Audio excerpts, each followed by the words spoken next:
Here we go. Back for session, I think 25A now. Last session, you guys had a very thorough discussion of possible routes to take to get from where you were to just about anywhere else on the map. I love how nobody can actually say I agree or I disagree. We're just going to talk forever.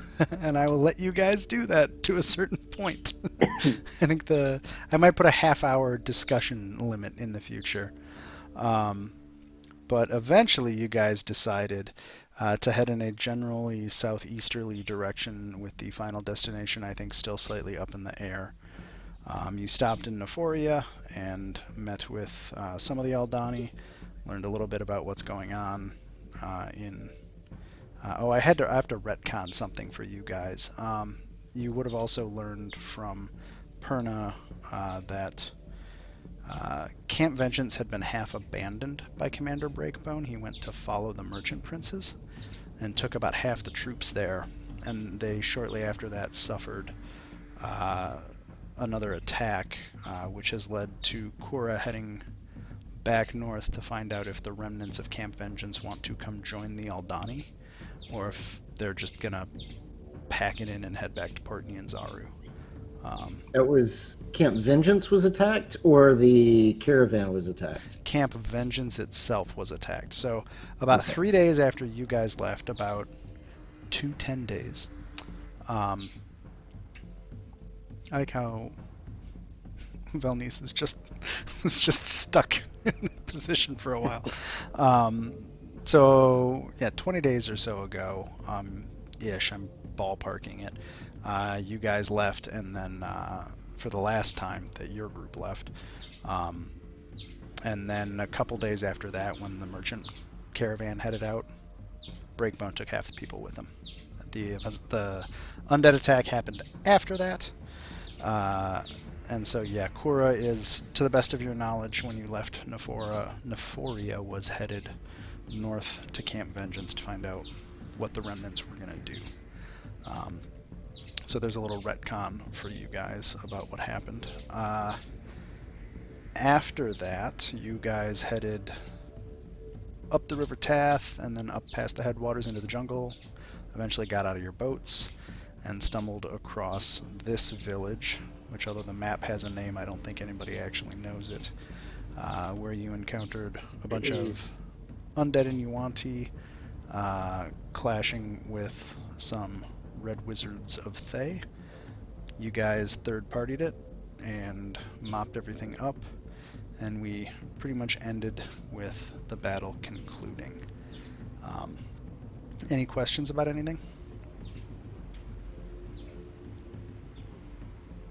No. Not at the moment. Cool. So then we open on, about a minute after last session ended. A couple of the wizards got together to chat with each other. Oh god, that guy's still bleeding. I love that. Well, the fight did just end. It did just end. She's still bleeding. And so the rest of the wizards kind of come down and they're talking. It looks like there's a shaved-headed, a smoothly shorn-headed, I don't know how to describe that. There's a woman who has her head shaved to the east. She seems to be the one that everybody else is deferring to. The guy closest to Kellic is very vehemently but quietly talking. The woman across from the bald lady is pretty silent. The lady who's bleeding looks mildly crazy, and the guy to the north is just kind of taking the scene in, and at a certain point, after a couple tense exchanges between the guy read by Kellic and Evelona, she has a small rod in her hand, and she just cracks him across the face and tells him to shut up. And you can hear that audibly. At which point she kind of whoa, walks forward and looks at all of you. And as she surveys you, you see some of you see some recognition in her eyes, and she may look a little familiar to you. And she says, "Oh, we have met before. I suppose you have made it this far. I thank you for your assistance. What brings you this far?" This is the one we let out of a cage before, right? She does look like the one you let out of a cage before. So is she thanking us for helping her today or for helping her before? Uh, Or both? both, I suppose. You've been useful in both situations. Well, you're welcome, but I don't think we've actually properly met. I don't remember you giving us a name. I did not last time. My name is Evelona, and as you can tell, I am a red wizard. Red wizards. I've heard of your kind. I don't suppose that. I don't suppose. Now, you guys have met the red wizards before, right? I have not. I have Okay. no idea who this woman is. Okay.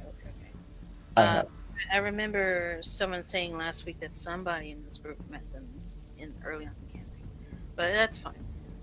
So Teresa says, "I don't suppose that you also are here to investigate Oh, Death Curse." We are here to investigate that. We're searching for Omu. We suspect that that is where the curse is centered from. Interesting. At this point, Angry Boy just kind of stalks off, kind of pissed off, and the quiet guy to the north follows him,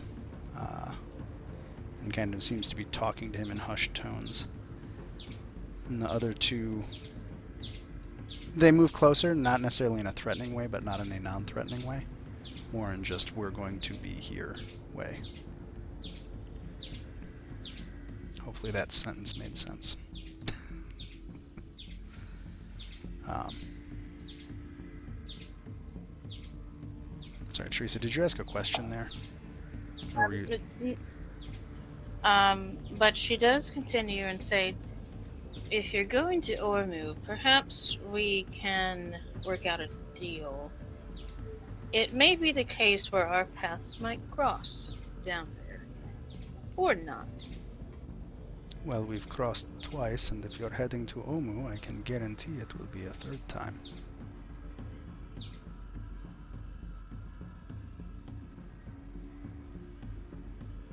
As they say, the more the merrier. But, and she turns to the others. My companions, what do you all think?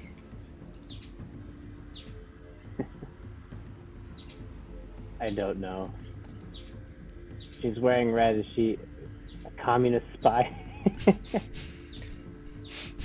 I'm afraid Would I you haven't try? heard a specific proposal as of yet.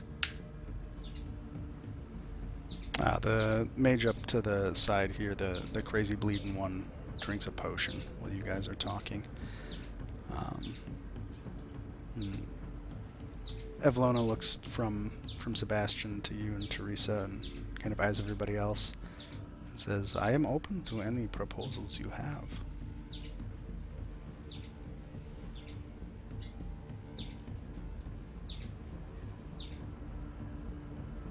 Well, first of all, if you're going to Ormu, what do you know of the place thus far? She kind of sighs. "We know staggeringly little so far, given all the knowledge we should have about it, but I do know that it is a fallen city, but I suspect it has new inhabitants since the history's end."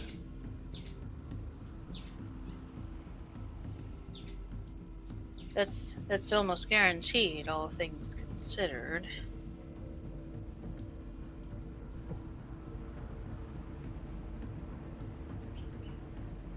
Perhaps we can make a temporary alliance,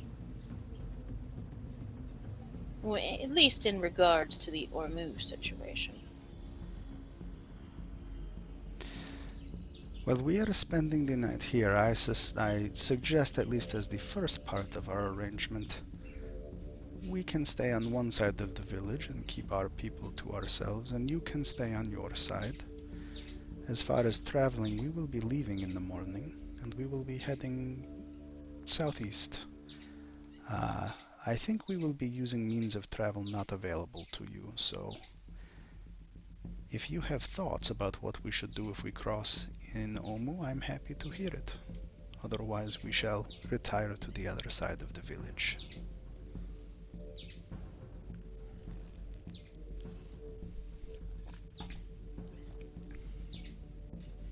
What do you guys think?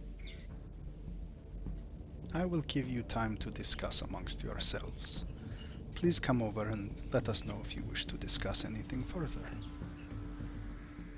And so they'll kind of meander over up the stairs and go over to the other far side of the village to let you guys talk.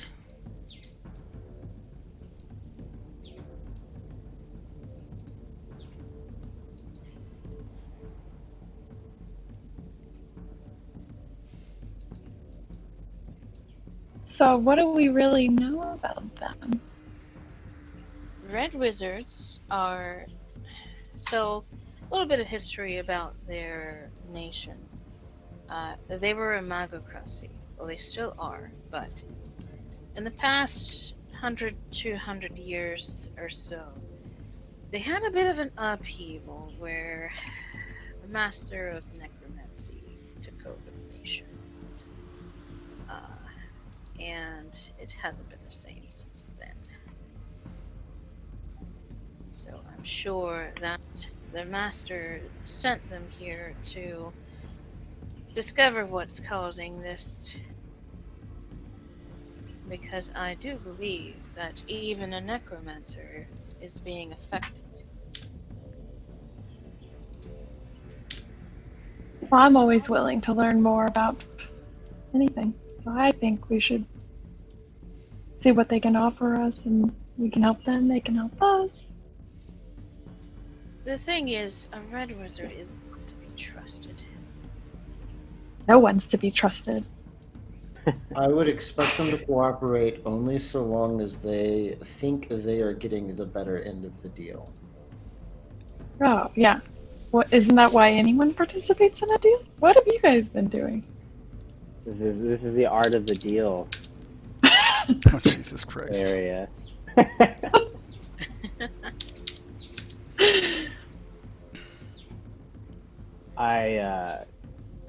Theodore is wary, but he feels there's something not right about her, but I guess I don't. I'm open to anything at the moment.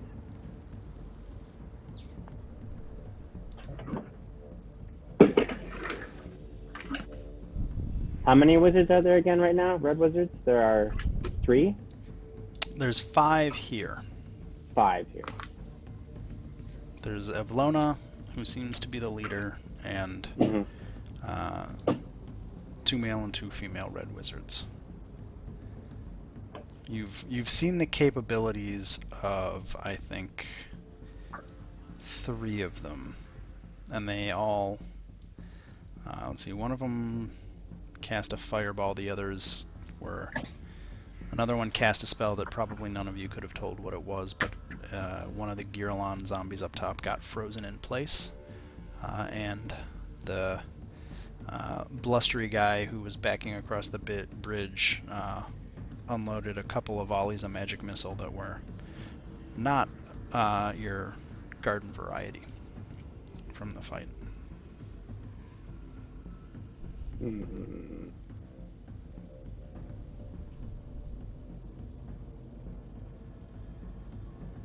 So how would we make a deal where they think they're getting the better end of the deal here?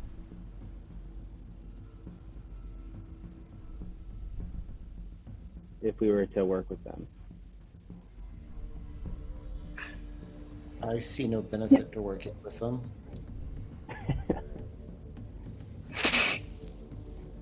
Hmm.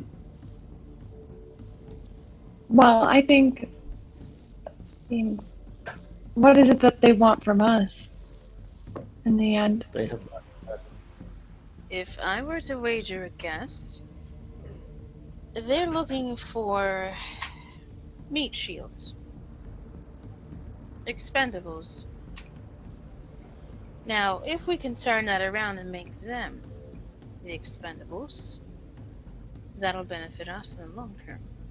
But we have to go about this on the down low.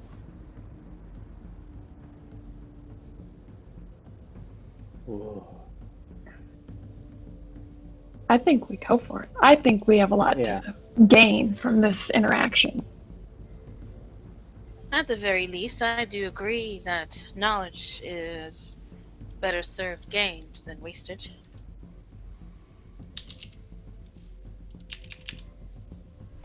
Theodore agrees.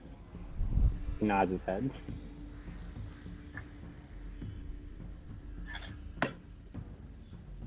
I would not be eager to share our knowledge with them, however. Oh, definitely.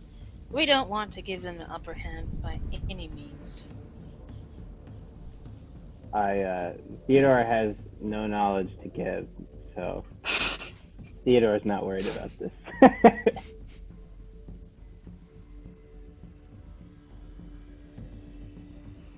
I have I lots just of don't knowledge wanna- to give, just not about things they probably want to know about. But I want to give them.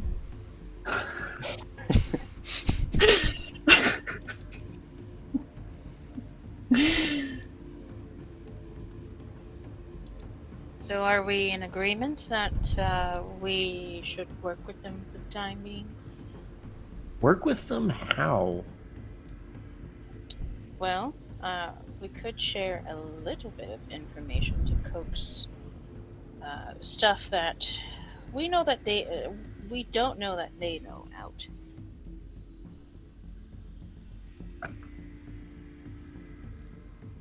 They have not indicated that they know anything that we want to know. That's the problem. They might not be wanting to share everything just as we are.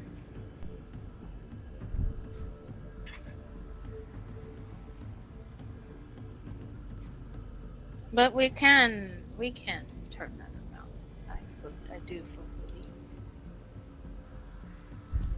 But at the end of the day, it doesn't hurt to have some extra hands in this jungle. I think we've shown that we can handle ourselves well enough. Well, think of it this way. I'd rather have them in my sights than out of sight and somewhere in the jungle, waiting for us to be pink. I don't see how that is to be prevented if they plan to be using magical means of travel in the morning. Yeah, pink.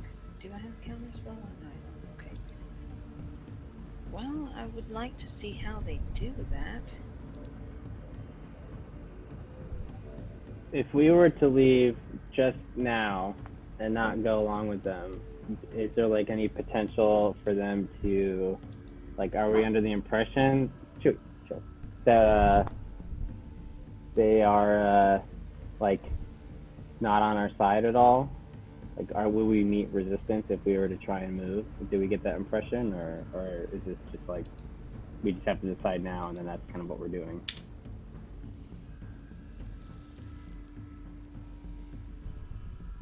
Can I roll Arcana to see if I know maybe what type of magic or what they might be using? So to answer the two questions, because Teddy, I'm assuming you were asking that were you asking that of me or the other players? That was for the group. Okay. As far as Valnice, at this point, they're not actively using magic. You saw him toss a fireball and magic missile. The reason that nobody could figure out what the other spell was is nobody could see the caster who cast it when they they did it last session. So the thing that they froze the Girlon with, you just didn't see what the wizard was doing when they casted it. So you could assume. I just meant like general arcana, like just like general like what they might use. Like I mean, I don't know So I specifically think or that would what be kind more of of a mages there are. that'd be more of a history check. If you're like, what Okay. do red wizards do? You could do a history check. Yeah. Yeah, that's Sorry. just general, like not specific what they're planning on or anything like that. Just Do you know where your character's from, by any chance? You can say no. That's no. fine. That's perfectly I was fine. like, no.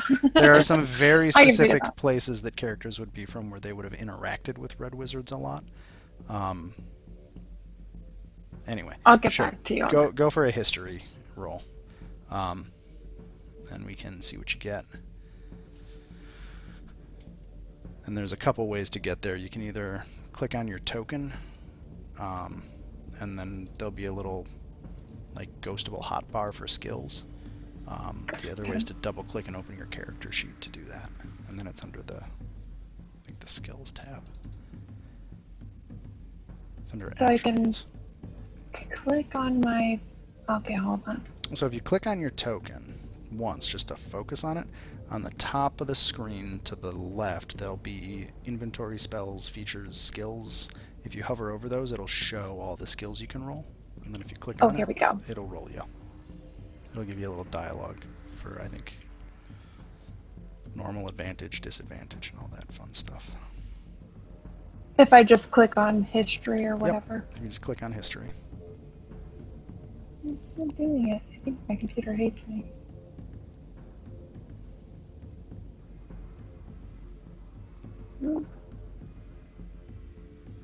I can just roll a d20, right? And then I don't think I don't have anything added to it.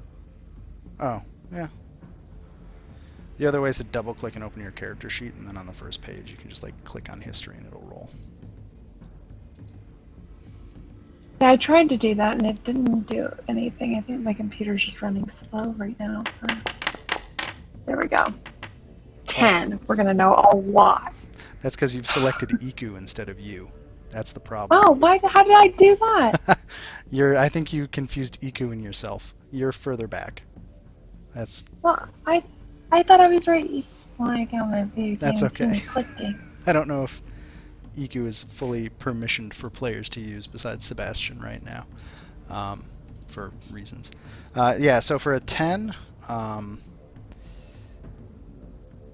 so as Teresa said, you've definitely heard about how the wizards have a bent towards necromancy. They're not all necromancers, and they definitely derive from various schools of magic. That said, yeah, there's a good chance that there's a necromancer amongst them, but that said, they are wizards that use all sorts of arcane. Interesting. Sorry, I was just clicking on stuff. Anyways, Oh, you found hero dice. I don't even know where the hero dice are right now, so that's pretty cool. Because I don't even know So where they did are. you find that? I installed a module that adds hero dice, and I haven't figured out how to use it yet. It's just not happened yet. Because I figured I could somehow do that, but I haven't figured it out myself. Yeah, so that's about what you know. Any of you would also know that you've probably encountered in traveling, there are wizard festivals or carnivals that the Red Wizards throw. They're not so much carnivals or festivals. They're a place for the I'm going to do this so many times. Where the Red Wizards sell their wares. So you may have encountered one of those, but that's more of a, and we lost her. No, I can still hear you. Can you hear me? Yeah. So I think that's, with a 10, that's about what you would know, just kind of general information about them. Okay. Yeah, I just didn't know if I would know like the arcane magic since like I have arcane magic, like what spells they might be able to use. Yeah, I'd say as a warlock, you're not really that versed because you get all of your magic via your pact with your patron. Okay. Just Like making if you, sure, so yeah, that way I'm just trying not to metagame to be like, oh, blah blah blah. yeah, yeah. Like you don't know the details of current politics in Thay, right? Like you don't know the last 100 years of politics there. Like what Teresa's comment that it was a magocracy that it got overthrown by some necromancers. Like you might have heard about that, but you definitely don't know the details of it. Yeah, that's where I'll put that. Put that. Okay, just checking.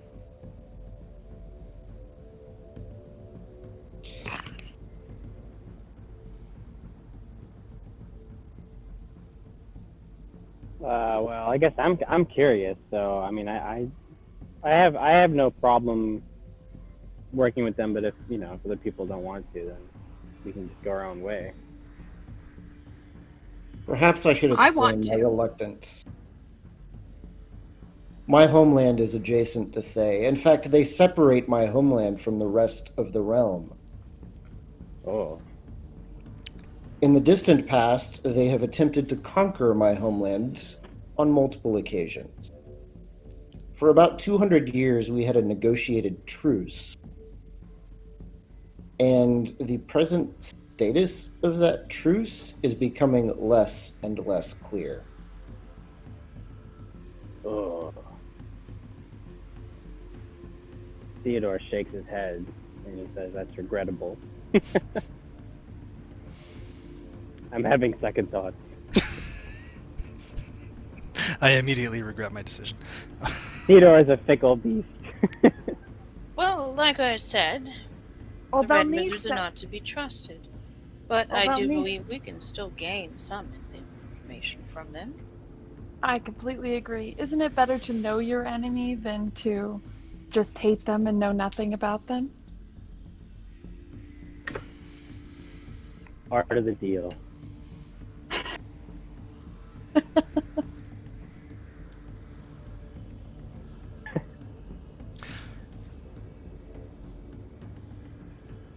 So I guess the questions are, A, do you guys want to spend the night here?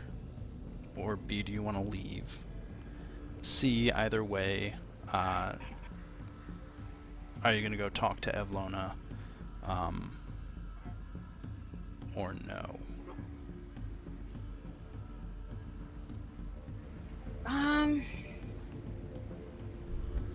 I mean, do any of you think that you can kind of wiggle some more information out of them? I mean, I don't know very much, but probably. It's worth a shot.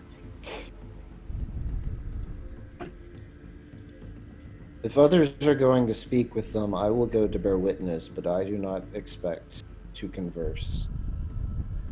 Of course. You can watch them. Make sure they don't do anything while we're talking.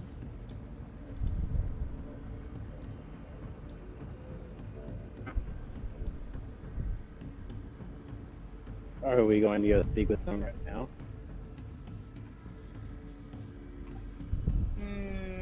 Yeah, I think we could do that. What All right. you guys want to? I think we should. Yeah.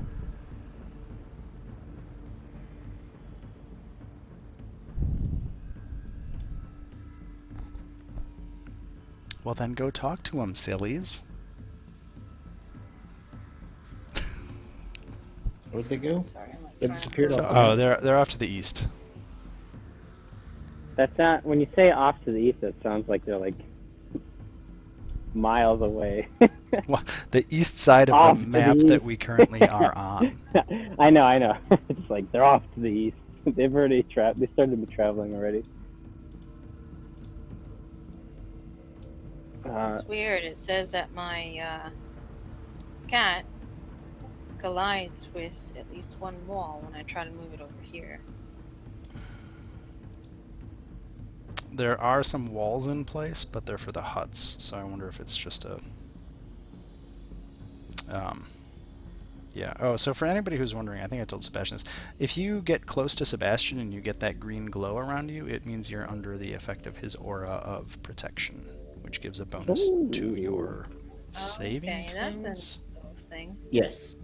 Bonus to saving throws. So that's if you start glowing green, at least by my, that's what I'm thinking it should be doing. What is it? +2? Wisdom It's and... it automatically affects your character sheet because I tested Okay. it with my trusty elk steed. I too am a wizard of virtual tabletops. Oh, okay. Is anybody else going over there? I will go with. I am just outside of my house right now. Sorry, I cannot move my Are you character walking at the Chewy? moment. Yeah, I don't have a backyard anymore, so I have to like take him on the leash whenever I have to let him outside. So sorry. Okay, I'll move you over. Thank you. Velnice, I'm assuming you're coming. Yeah, sorry, I was having technical issues. Yeah, I'm coming. Just drag me along. Okay, I'll move you. Oh yeah, you're not in. Okay, cool. And why is Iku a coatl now? Oh my god. It's because you pulled the wrong token last week. Fair, fair.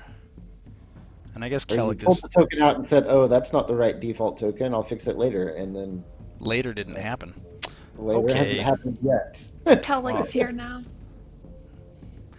Hey. Real life Joe. Well, he can't hear you, but he's here. But he just walked in about 5 seconds ago. Cool. Yep. I'm putting him on a rooftop to watch because that seems Okay, like a Joe thing perfect. to do. Yeah, that's Um, 100% a Joe thing to do. Cool.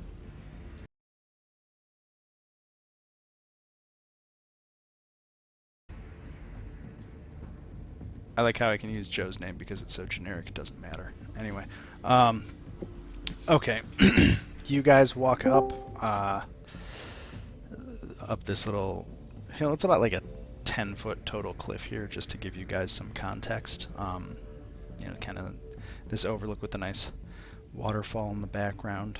If it weren't for all the dead zombies and weird-looking wizards, this would actually be kind of a beautiful vista. These three are actually trying to shove this Girlon off into the water to get rid of it from their planned campsite. And so as you walk up, Evelona notices you and looks up calmly and says, "Ah, have you come to negotiate?"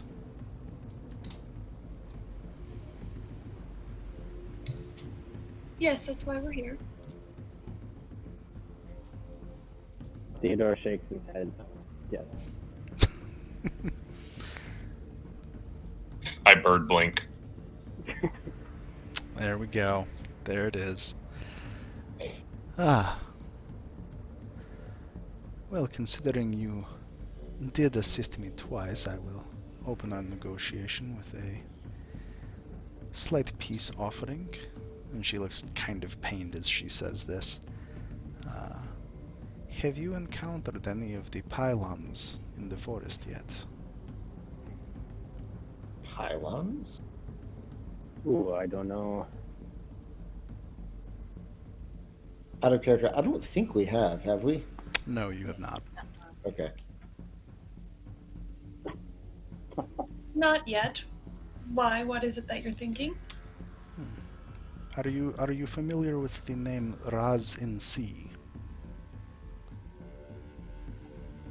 I have actually heard of the name in passing.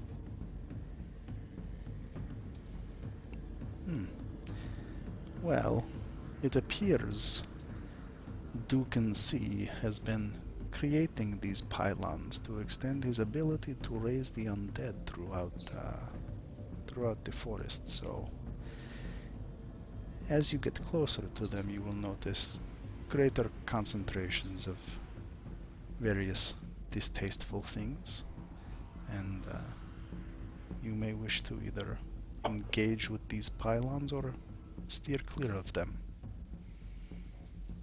Distasteful in what way?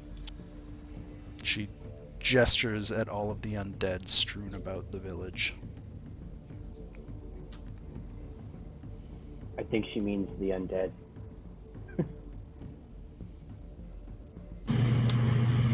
Yes, very. Dead? Can we destroy them? The The pylons or the undead? Because I think we've demonstrated we can destroy the undead. Clearly the pylons. She smiles thinly and says, well, with enough force you can destroy anything. We have not yet tried to test that theory against the pylons.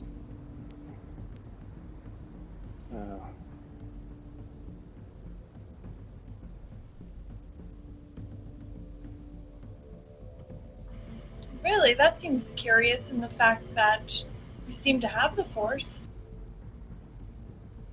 One does not always need to use all of their power to achieve their goals.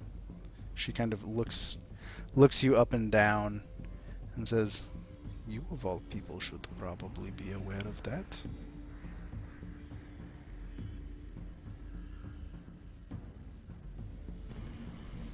This is all true. But I'm curious to find out a little bit more about your intentions and what you need the pylons for. More accurately, don't need them for. Was she not just cautioning us that we may wish to avoid them? Should we? So the answer to that question is we can avoid them. Why waste resources on something we don't have to deal with?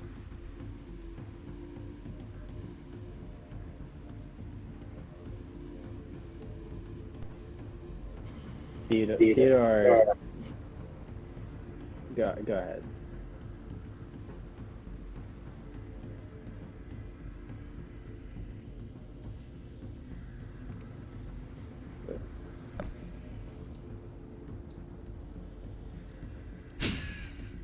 God damn it.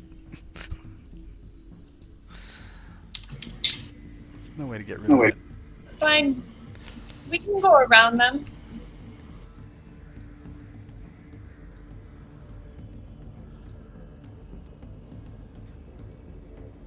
So is it, Do you have an idea or the offering? best plan to do that? Can you guys hear Alex? Yeah, I'm just Yeah. thinking. Sorry, you're asking Evelona that?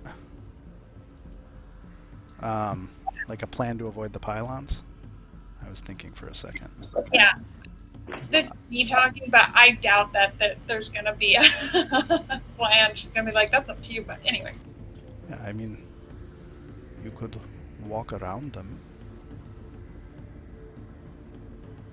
She looks at the bird man. Really intently bird blink at her. Yeah, she stares and looks at you, Calican, and says, it seems like you have somebody who could find them quite easily. Just avoid them. Can I ask her, like, how big are these pylons, and at what distance do they seem to have their effect, like their undesirable actions? Oh, they're maybe 15, 20 feet high. And as far as how far the effect goes, I have not studied it in depth, but the closer you get, the more creatures are spawned by these pylons. Wow. They often have minders that bring resources closer.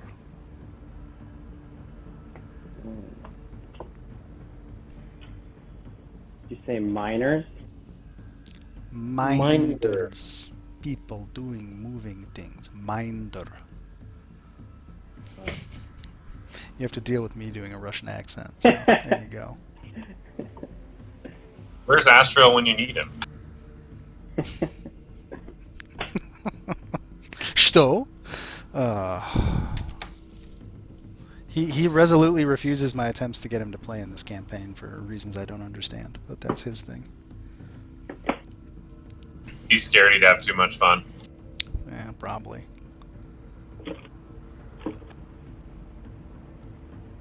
Anyway, yes. So at this point, the angry boy over here says, "So you've asked many questions of us. What are you going to tell us now?" And Evelona kind of looks at him somewhat angrily, but doesn't stop him.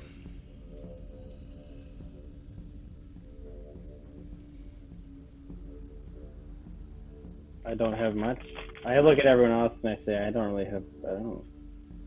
just kind of shake my head. I don't have much to say. What is it you're looking to know? Konex kind of looks at Evelona and she just nods very curtly to him. Do you have maps? We have not quite pinpointed the location of Omu yet. Do you know where it is?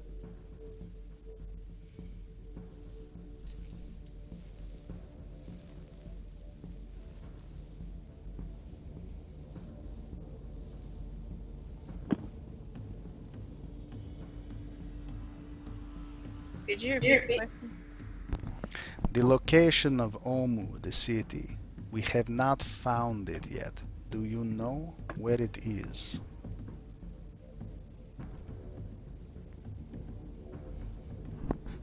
Possibly.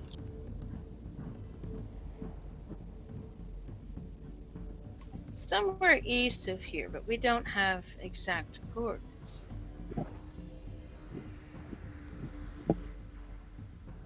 And Konax just kind of looks at Evelona and says, I told you, they won't help you.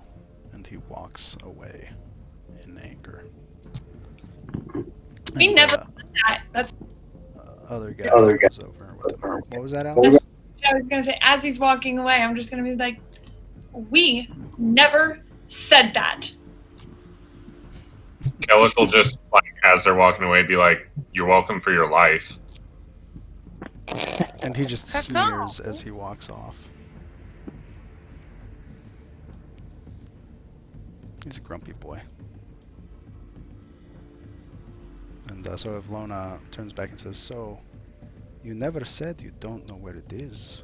Does that mean you do actually know where it is?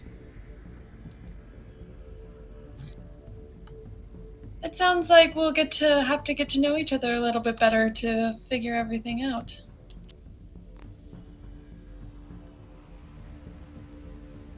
And Evelona just nods and says, Very well. Well, is there anything you can offer in exchange for the information we have given you at this point? I'll hand her a brochure for my organization.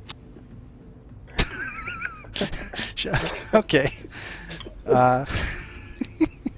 She gingerly accepts it and looks at it and goes, I will certainly read this at the campfire tonight.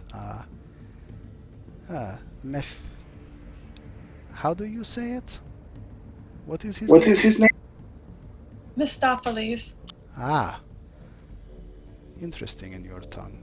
Well, I will read and consider. I have extras if you need them. I don't think that will be necessary.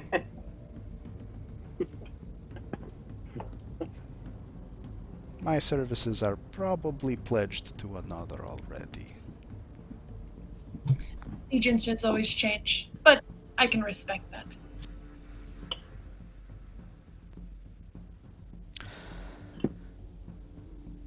So she glances over everyone and says, Well, it seems that further discussion is probably fruitless today. I promise you if we meet you again, we will not be the first ones to engage in hostilities, and good luck. And she walks into this hut and the other two follow her.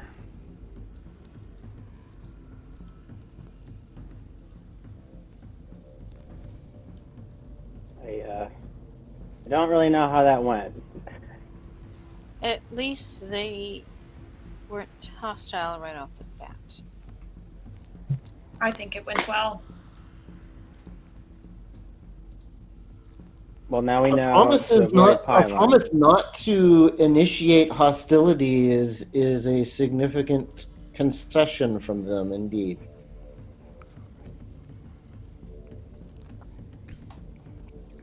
It is.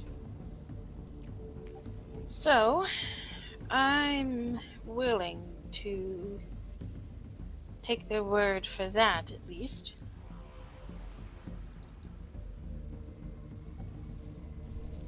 That seems reasonable enough.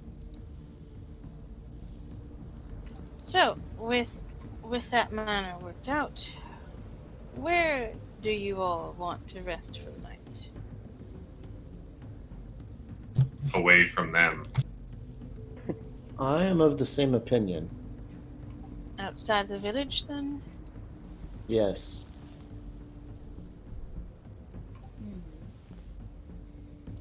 I agree. Okay. Anywhere's good for me.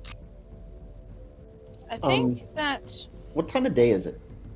It's like it's probably mid-afternoon, early afternoon, mid-afternoon, I would say.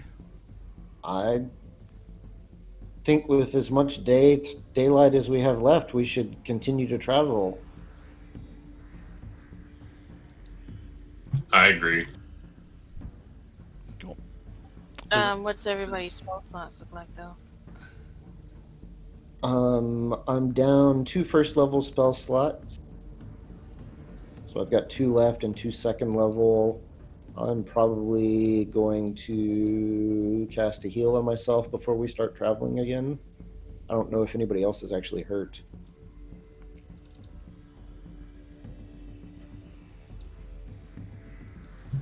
No, I'm good. I'm still good on spell slots, it looks like. I just don't have any more third level slots.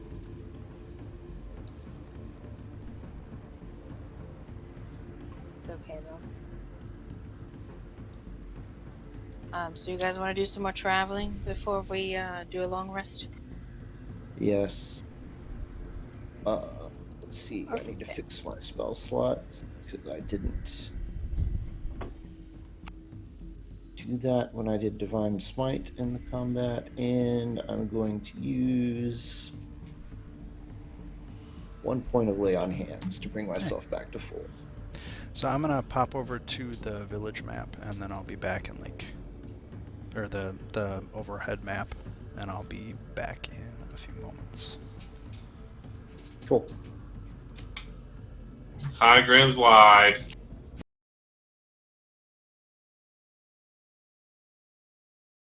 Ba-ba-da-ba. Okay, I'm back.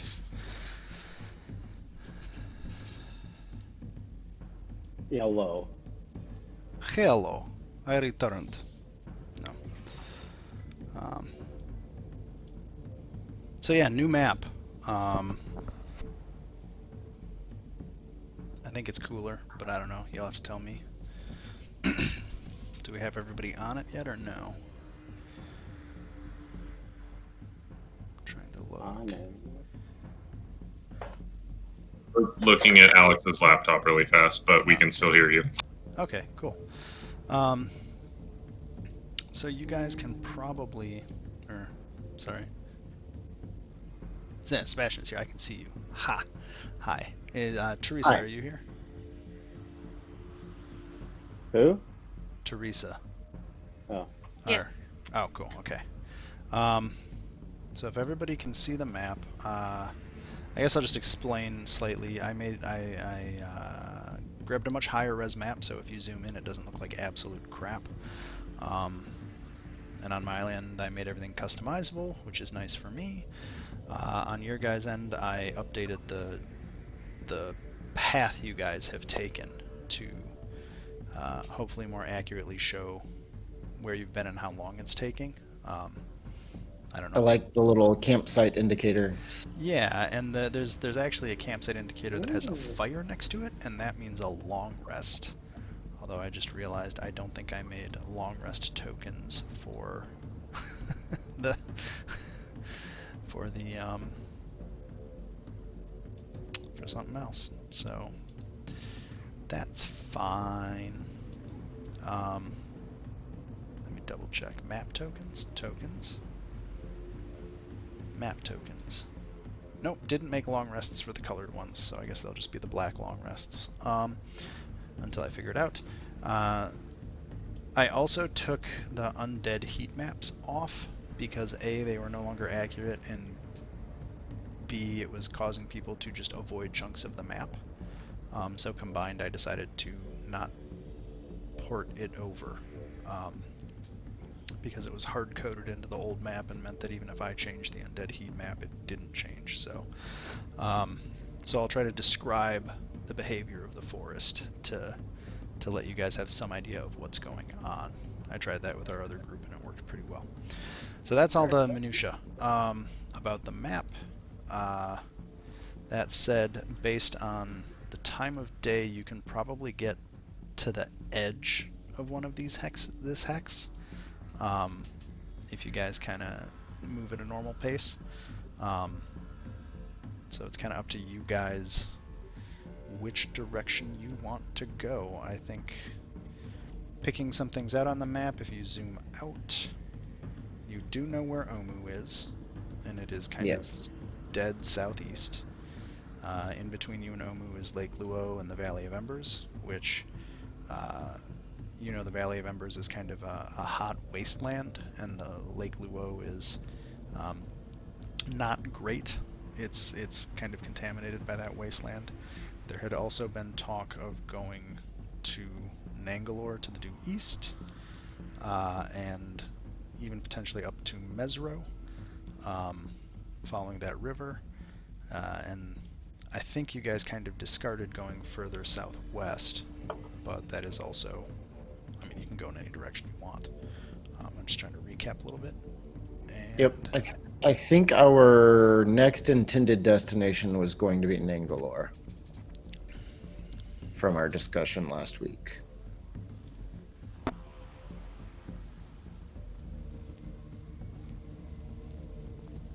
It didn't put me on the map. Hold on.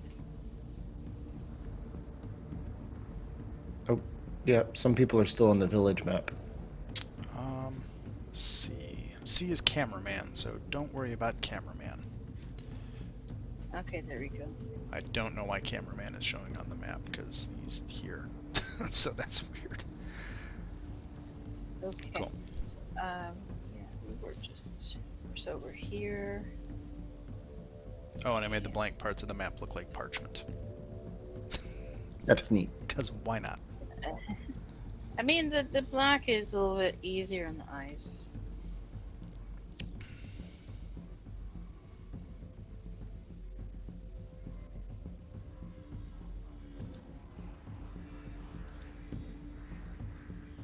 So I think if we head toward this hex would make the most sense. Yeah, I agree. Over here? That makes sense to me. Yeah, I think so. Taking a more or less direct path towards Nangalore. So you guys want to go kind of... Since there are no roads through the jungle. Yeah. Over here. And then if you guys camp, I'll just... Oh, that's not right. Let me resize that token. And I'll... What is it that we need to roll again to see if we get the benefit of a long rest without actually stopping for a full 24? You can roll a con save. Or a constitution check, sorry. I believe is the way. Yeah, I was about to say, I thought it was a check. Not a save. Let me double check the rules. Long rest. Well, if the party simply camps at night, each player makes a con check, base DC 10 modified by various factors up to me. And then if you succeed, you gain a full rest. Otherwise, it's a short rest, and you've used up. And it uses like nighttime uses up your long rest slot no matter what, just because of the way it works. Or well, whatever. I don't need to get into that. If we have to argue about any of that, we can figure it out later. It's a Constitution roll. All right, 11 passes. Yep. So there you go. Is there a long rest button on the character sheet? There is. It is underneath. Oh, there it is. Yeah, you got under your hit dice. Under your HDs. Boom. I don't want that. I want All that. my spell slots are back. Cool. I'll fix that later. I'll fix that later. Cool. So the night passes. You guys get up after doing all your watches in the morning. If anybody else wants to try and roll for a long rest and needs one, go ahead. You failed, Kellic, which is kind of amazing because you can just sleep in a tree anyway. But you have Bright side, I didn't really need it, so. Yeah. Cool. So yeah, morning breaks. Mine. I can't click on it like Joe can click on his. Let me check your character permissions. Joe had mine last time. Maybe that's why. You know why? Because I gave your permissions as observer instead of owner. And Kellic has owner, so I will turn Kellic to default, and now your character sheet should work. Sorry about that. I don't know why you were an observer. Well, it makes more sense now. That's why I was like, what's happening? It confuses me because I used to play with somebody called observer. Pass. Okay.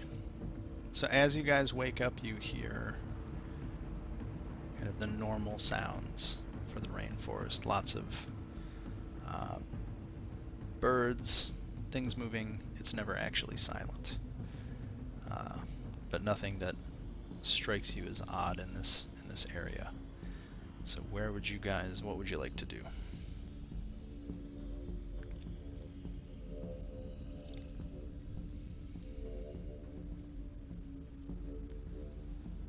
I say keep moving.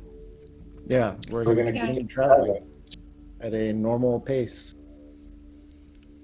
Which hex? I think for sake of sanity, I'm going to say you can actually get... here, Kellic. Are you going to scout Kellic as you normally do? Yep. Okay, let me just... Yeah, I guess you have to tell me which hex you want to scout into so that I can know what to reveal. I'm sorry, do what? What about over here? Which scout would you like to scout into so I know which... You're going into that one? Where Sebastian pinged?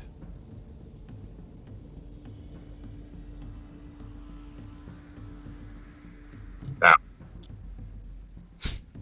You want to go down? Yes. Okay. Damn it. Well, let's turn it to reveal. Boom. You get those hexes.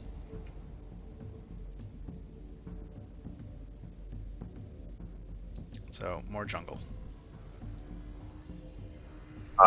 What is it that I see that's like a brown circle? That brown circle, somebody put a brown circle on the map. I'm going to... I Oh, yeah, that I'm going to was tell me. everyone I see a brown circle. Yeah, that was me. I'm sorry. I was trying to approximate where we should go next. Oh, if you left long click, it's a ping. We have pings now. What is this? What is this? Are you looking at the screen? It's a clearing in the jungle, maybe? Oh, I'm sorry. Yeah, that is just where the jungle kind of seems to end. You can't see the detail beyond it, but it kind of opens up a little bit out there. Okay, well, I'll just tell the party that then. That it looks like the forest is starting to clear this direction.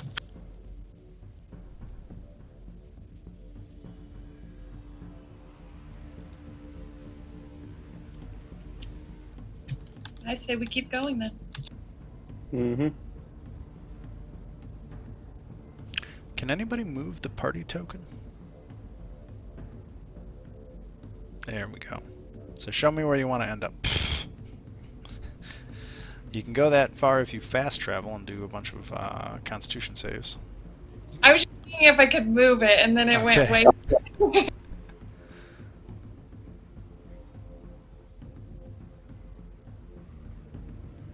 I mean, if we're going to Nangalore, it makes sense to go east-northeast.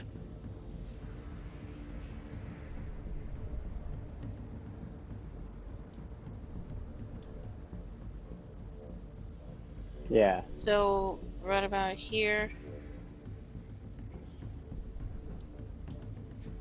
Okay, so are you guys traveling at a normal pace? Yes. Then Yeah. I say you can either end up here or here, just because I want to get us back into the center of a hex. Well, let's go over here. We disappeared behind the Yep, all cleared. parchment.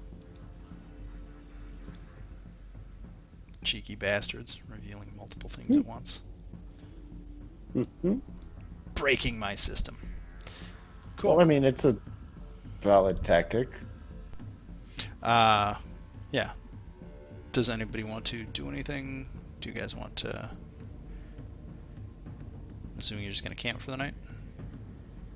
Yep. Trying to figure out why my armor class on my character sheet doesn't include any of my armor.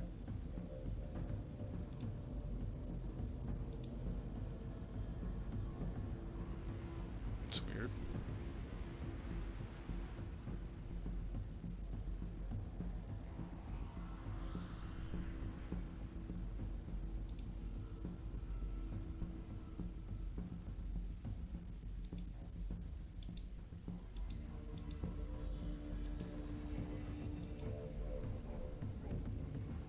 Okay. I don't know why.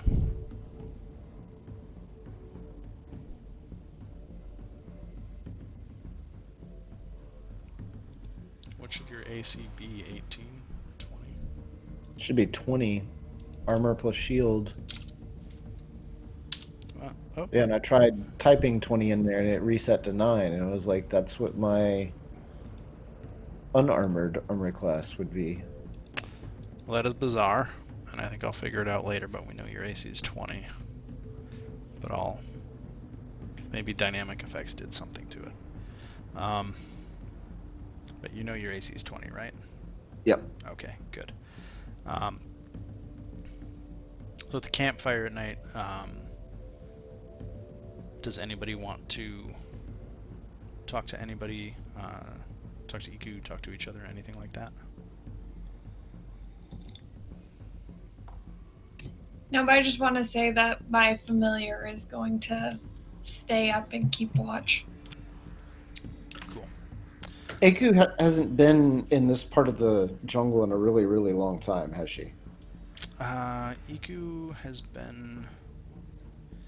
She gets through Kir Sabal every once in a while. It's probably been a year or so. As far as Nangalore, she can tell you it's an overgrown temple that has there's various plants and stuff there. She can also tell you that there is a person that lives at Nangalore, but as long as you're careful, that person isn't really much of a threat. Other than that, but she hasn't been to Nangalore in probably 5 years. What constitutes being careful? As long as you're respectful of Nangalore and its occupant, Iku says, you shouldn't have too much trouble, but you have to be wary of the wildlife, or not the wildlife, wary of the gardens. You just have to pay attention. Does she speak of one of her kin? No, it is most certainly not one of her kin. Also, my imp is going to be in the form of a raven. Okay. And Barry is going to stick close to me. The sound of Barry. Hopefully that is my first and last cat impression on this show. Campaign, whatever. Yeah. Anything else? Or shall I wipe to the next day? I think we go to the next day. Next. Cool. Where do you scout, Rio? Also, maybe where do you guys want to go? Where do you want to scout?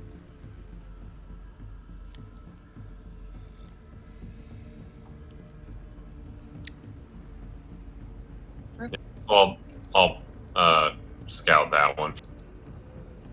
Okay.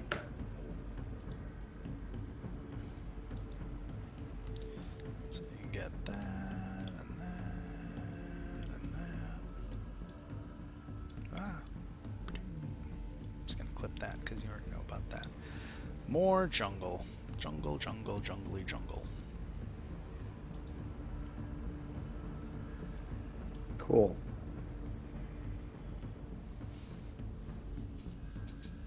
Okay. There you go. Progress ahead. Yep. Mm-hmm. Yep.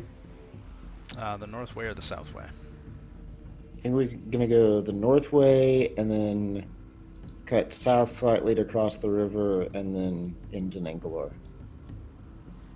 Any problems with that route? Nope. Nope. Okay, I'm just gonna clear out that space then. And I'm just gonna move you guys to Nangalore in a second. So as you guys cross the river, the trek in to Nangalore is kind of awful. Nangalore is only about a mile from the river, but it's definitely a marshy, gross, swampy mile that you all have to trudge through. So by the time you get to where the jungle opens up in front of Nangalore, none of you are very happy as you have been slogging through this marsh for a good chunk of the day. So you get there about midday as opposed to mid-morning. And let me pull up Nangalore as soon as I find it. Why can't I find it? There it is. Activate. Ba-bam. And I'm going to, sorry, you might want to zoom out and scroll down. I'm going to move all your tokens onto the bottom of the map.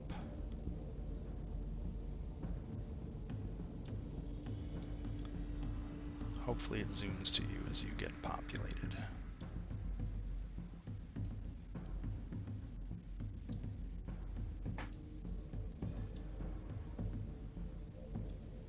Yeah, it's loading. Give me a second. Sebastian, you have your elk, I assume? Yes. I'm still waiting for the map to load. Okay. 1, 2, 3, 4, 5 players. 5 things.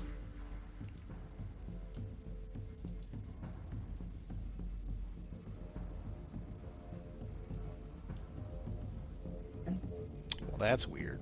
Okay. Well, the loading bar filled up, but I still just have, like, white. Yeah, same here. Let me just try restarting real quick, because I don't know why that is. My guest Boom. account is... Oh, Here's a map. you got one? Yep.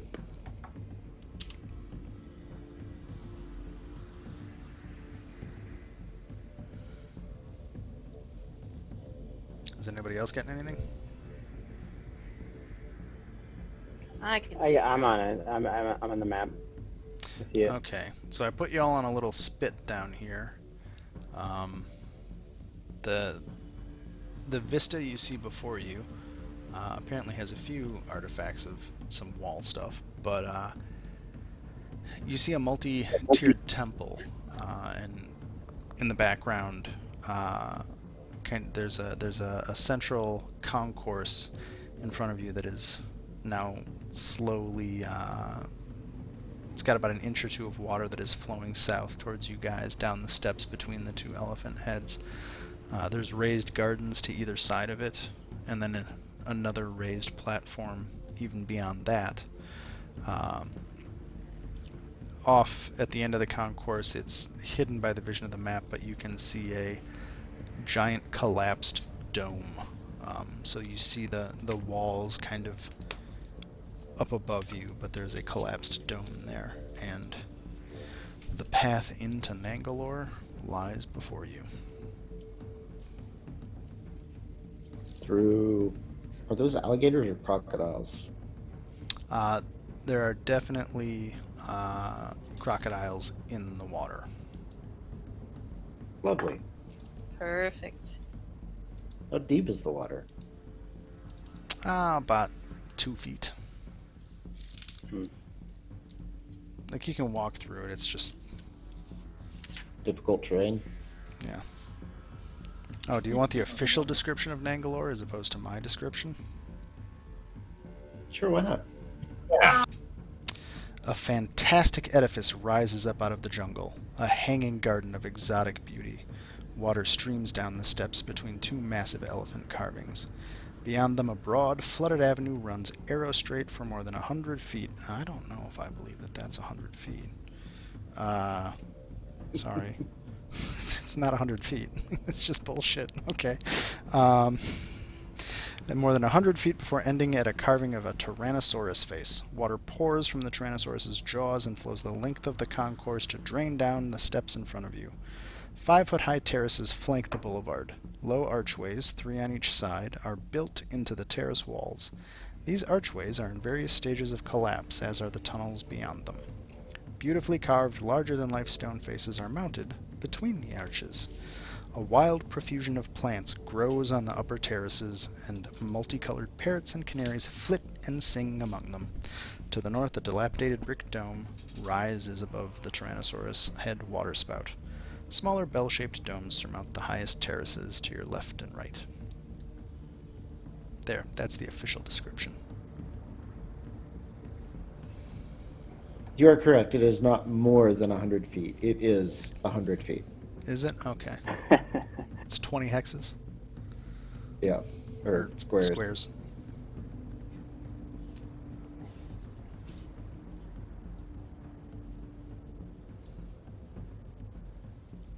All right. Well, I guess we're... Here, I'll just reveal these because apparently they're on the map. So there are 4 crocodiles in the water. Oh. Do they look hungry or sated? They blink at you reptilianly. Well, that's not especially helpful. I bird blink back at him.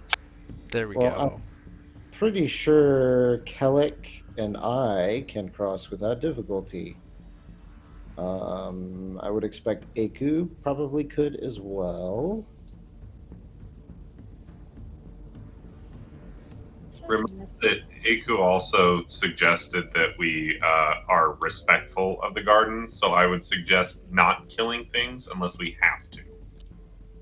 Like, only in self-defense is what I would think. I'm She more says, or less agreement. you can kill the crocodiles. I do not like that. Theodore says, no. She's just pointing out that you can kill the crocodiles. So the crocodiles are not sacred. Oh, Iku, oh, there's nothing sacred here. Oh. It's just if you, the creature that lives in Nangalore is irrational and has peculiar ideas about what will and will not be respectful to her. Great, another nanny poo-poo. What sort of creature is this? She was the Queen of Omu until they threw her out. This is who we've come to see. So, I haven't spoken to her ever, actually. I usually stick to the terrace when I harvest flowers. And I haven't been back in a while.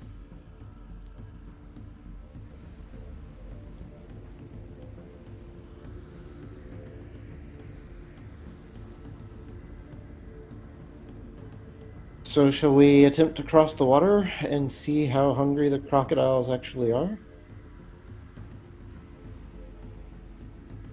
I think so. Yeah.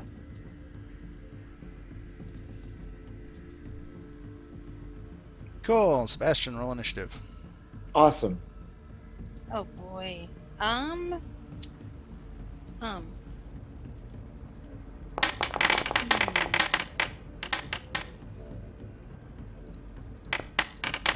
Whoop. I'll go ahead and roll initiative.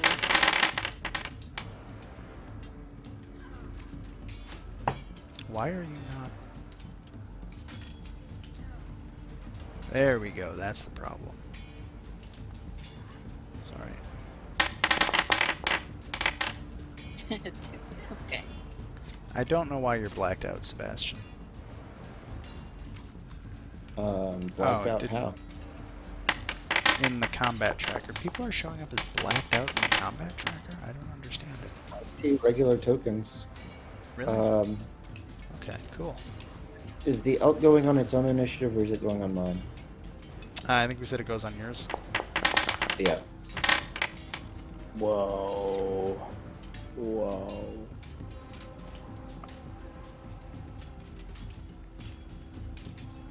Okay, let's see here. Is everybody who wants to be in initiative in initiative? Oh, Aku, maybe? oh yeah. Let's add her. Let me... Alpha's initiative isn't working. She should be in the list now. Is that the concentration icon next to Aku? Yeah, we'll turn that off. There's still weird stuff I'm figuring out here. Yay! Okay, so... I am going to say that crocodile next to you does get one attack on you as you walk into the water. Sure. Because it's a crocodile. So it is going to attack with a bite and miss. So that's fun for the crocodile. Then... Oh, that's why. Cool. Oh, there's sound effects and stuff for combat now. And timers. So that's fun. Oh wow, what was that? Kellic, it's your turn. There's also notifications when your turn is up next and to confirm that your turn is done. Okay. I do also see a timer on the bottom. 5 minutes. The current timer is 5 minutes per turn. Okay. Good. Once we get used to it, I'll probably inch that down to try and keep the urgency up in combat. Okay, well, Hunter's Mark. Okay?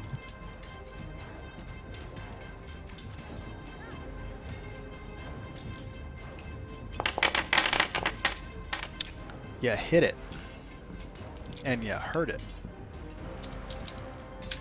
Are you going to take your bonus action damage? Or your bonus damage? 1d4.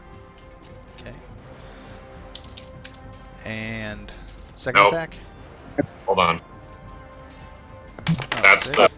That's the initial attack damage. Okay, so I'm going to take another 5 off it. The D4 is the Hunter's Mark. Oh. Yeah, the extra damage is a D6. Okay. So Hunter's Mark, bonus damage, attack, second attack. You killed it. Kill it a little extra. That one's dead. I think you have one more attack. Third attack.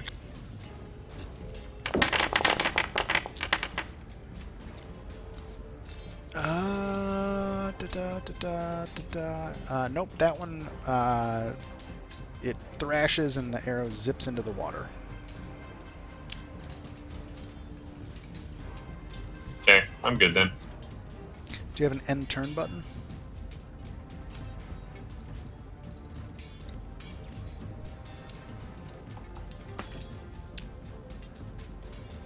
There we go. Teddy, it should I be Teddy. your turn. Sebastian's on deck. You okay there, Sebastian? Nope. I got feedback on the audio for a sec. Oh. My turn. Alright, well, I guess I don't really have much to do, but I'll cast Boldening Bond. Feature. Click it. Roll it. Normal.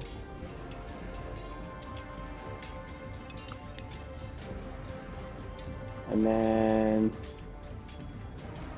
I'm right next to, oh, I guess not next to anyone. I'll go up to, alright, hold on, let me move this out of the way. Everybody's go within up 30 feet of you. Yeah, I'm gonna go up to, there we go, sorry. Sebastian. And I'll do a little guidance. And I'll end my turn. Who are you emboldening? Sebastian. Well, you get 3 people on emboldening bond, and guidance is 1 person. Right. And those are both 1 minute or 1 action abilities, so you got to pick one or the other. one. Oh, I'm sorry. I thought. My bad. I was assuming. Oh, yeah, I'll just do emboldening bond. Sorry. Okay. I'll So end my turn with that. which 3 people are emboldened? I was over here when I did that. So I probably just like Sebastian, Teresa, Evelona. Okay.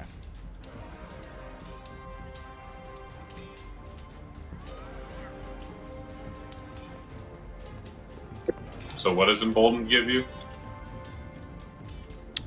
In chat, it gives you can add 1d4 to an attack roll, an ability check, or a saving throw once per turn. I forgot it showed up there. Sorry. Yep. Cool. That your turn? Yeah, it's my turn. Do you have an end turn button?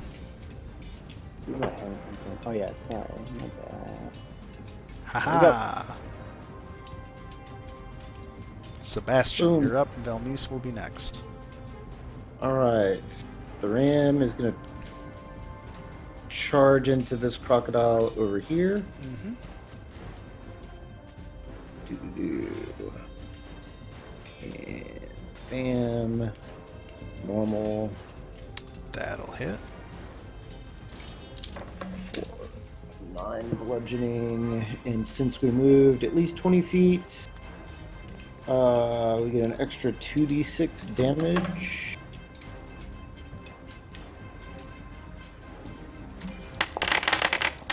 You killed it. Okay. Well, then it doesn't have to make a saving throw. Yes, it is saving nothing. So you guys know the big blood splatter happens when they hit 50% health. Okay, cool. Okay. It'll happen to you guys too. Good. Never happened to me. No one will ever hit me, except for arm. Then I'm gonna lean off to this side and attack this crocodile with the spear. That'll hit. And we'll attack it again. You killed it. And that's my turn. Where's the end turn button? I'm not sure. It in Oh, the that- combat would. It was underneath the character sheet. Did I not add this crocodile to the combat? I did. Where is it? There you Okay, go. so with Go ahead. the emboldened bond, is that something I can pass on to my familiar or no? No, it's just you. That's what I thought. So kind of like, do you play MMOs at all?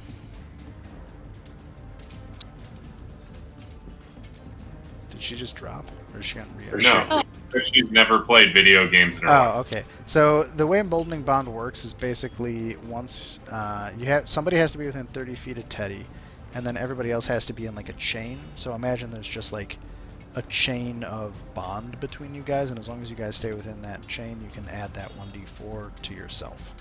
Does that make sense? Yep. It's like a chain boost.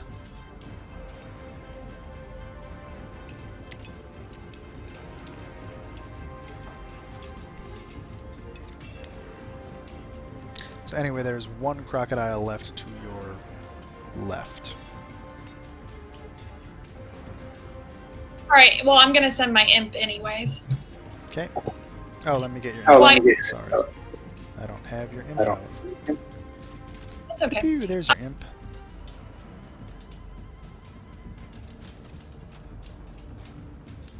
And where is Barry? It's gonna fly over there, and then it's going to sting the crocodile. Cool.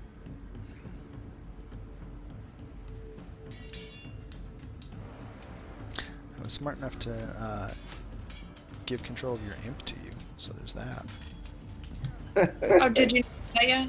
I have it. Yeah, no, I had activated your imp before activating you for you.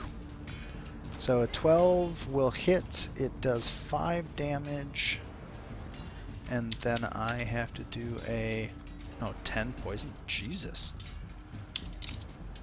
it's a hell of a fucking. It's like mostly poison damage. Okay. Oh, I do get a con save, don't I? Yeah, but I figured a crocodile. You know, one thing in D&D that doesn't have poison. Wow. I managed to fail the con save as a crocodile. There you go.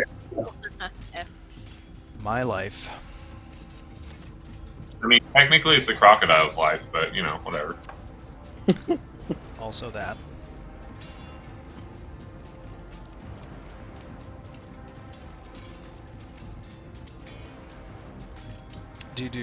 So for the rest of your turn, Belnice?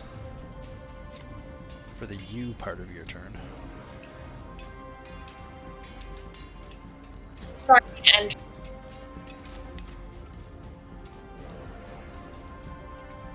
Oh, that's her action as her familiar. Oh, okay. give up my action and give it to my familiar. Okay. So if that's your turn, I'm going to skip ahead. Oh, there we go. It is... Well, that crocodile's dead. As is that one. It is the other crocodile. It is going to, because it's a crocodile and it has very little intelligence, attack the thing that just attacked it. So it attacks the imp. It hits for... I'm assuming a 21 hits the imp. Yeah. And 9 damage.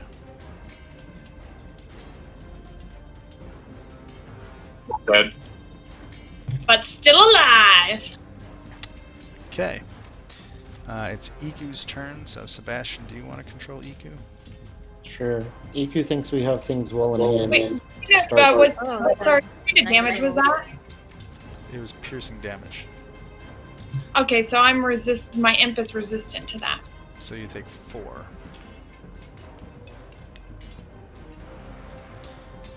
So Iku's on top of a crocodile.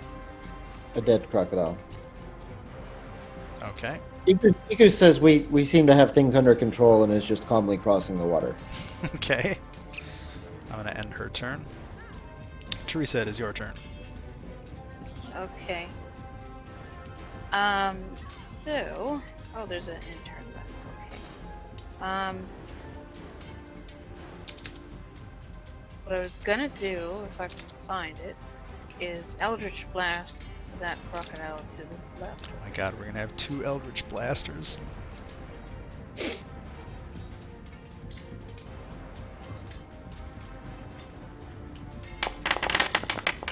Yep, that's a hit. How did Teresa get Eldritch? Okay. Don't I'll that do a alright? second one here.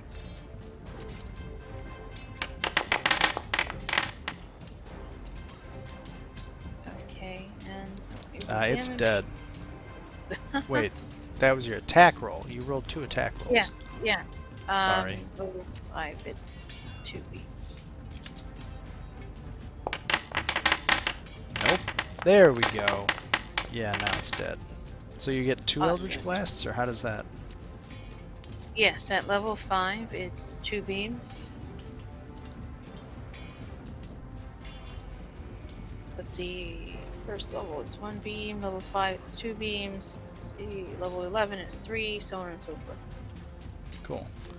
I will ask later how you have Eldritch Blast, but we'll resolve that after this, because any of... Huh? My feet. Oh, Oh, you took You a take- feat for it? Okay. Spell Sniper. Ah, cool. Spell Sniper gives Eldritch Blast?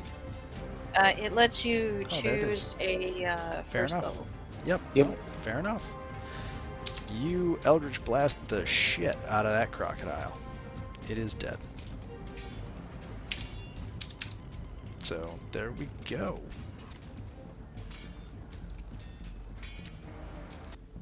That was the end of combat. Go team. You have killed those poor crocodiles. The other They solution, attacked first. the other solution to the puzzle was to just walk into the temple and they would stop attacking you. But that also works. We get all the experience. They're CR 1/2, so this is not going to move the needle that much, but that's Hey, That's it's cool. They every little were bit. All right. really easy. yeah. Okay.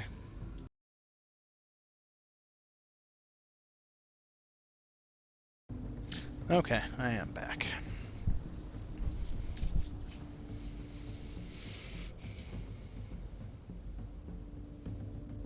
So, do you guys journey into Omu? Yes. Or not Omu, Nangalore. Nangalore. Let's go.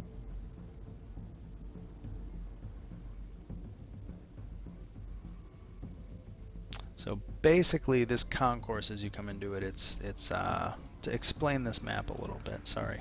So the waterlogged concourse is 5 feet up from the river, and then the green terraces you see here, those are 5 feet above you. Well, they're 10 feet above you. As you get further in, originally this was laid out to have 6 tunnels that led to staircases that went under the terrace and up to it. Now many of them are collapsed. Basically the ones where you can see a pathway through are the ones you can get through. If they don't have a pathway through, they've collapsed.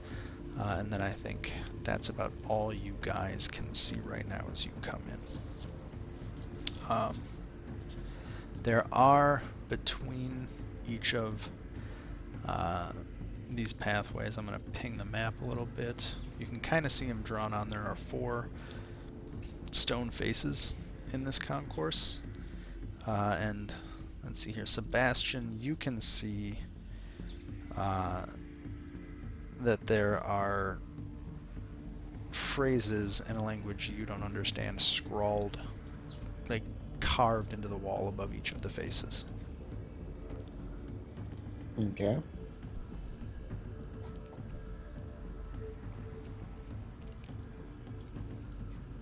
I will ask Aku what the carvings say.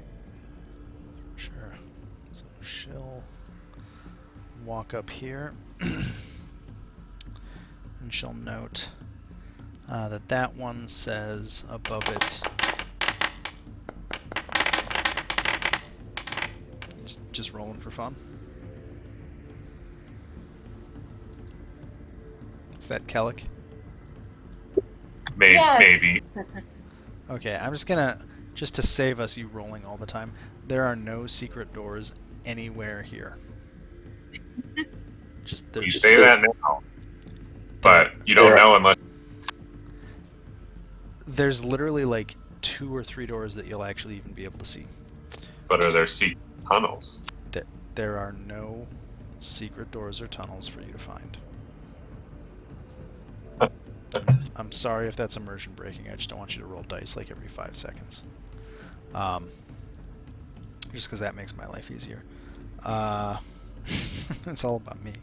Anyway, So the fucking turn your dice off is what I'll do. Just take your sheet away from you. Above that one, EQ says the phrase is this garden is dedicated to Zalcore, Queen of Omu and Jewel of Cholt.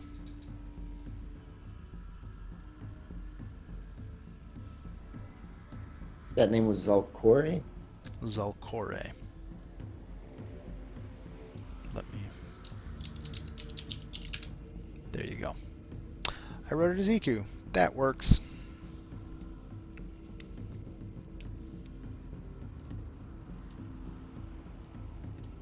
It won't let me come over here. That's because that's up. Yeah.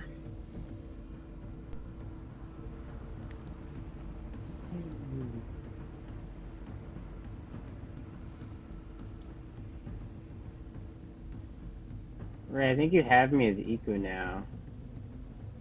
I have know you as what happened. Iku. Just click on your I don't character. know. I can't like. I'm like. It's I mean, obviously it's not you. Something's weird right now.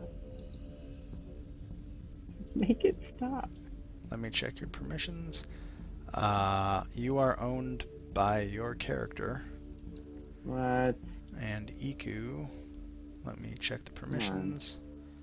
Let me turn ownership of Iku off for everybody except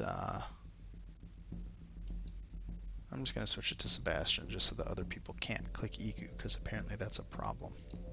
There we go. There we go.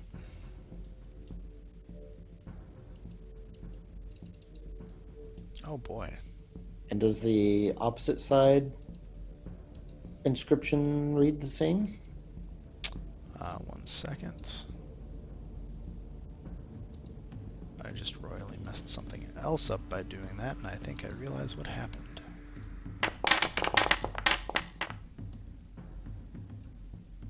There we go. Okay. So on the opposite side, over here, Iku walks over, and that one says, "And may the gods themselves marvel at this humble reflection of her beauty."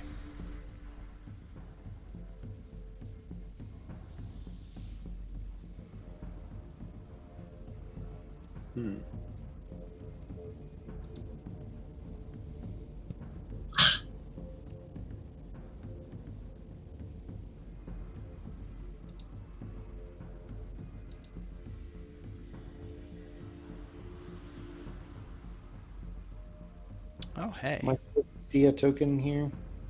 What's that? I see a generic-ish token here.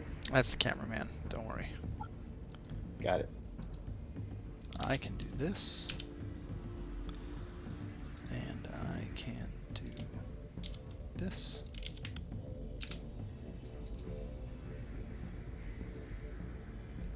There, I posted in chat what the statues say.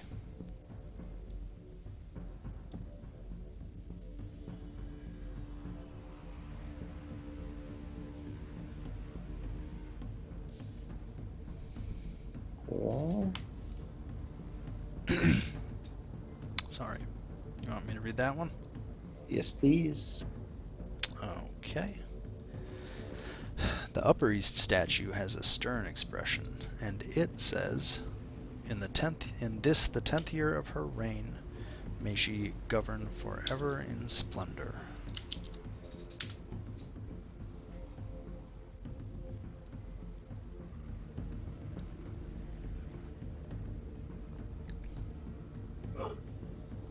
And opposite? That statue has a condescending expression, and the message above it. Perception? Okay, well, hold on. You gotta stop rolling while I'm about to read stuff, Rio. It reads, "Worshipped by her people and Thurutaya, who loves," and then that's scrawled out and says, "betrayed her."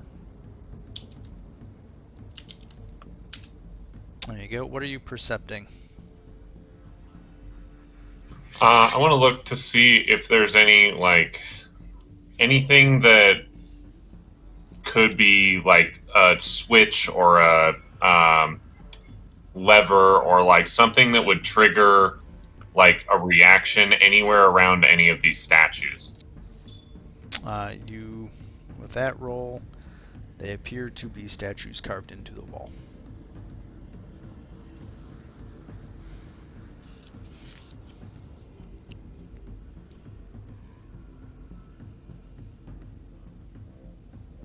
So no, there does not appear to be any.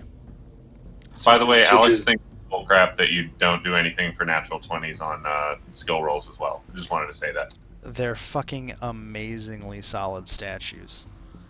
There's no such thing as a crit skill check. Is this rock area rough terrain, or can I just walk through it?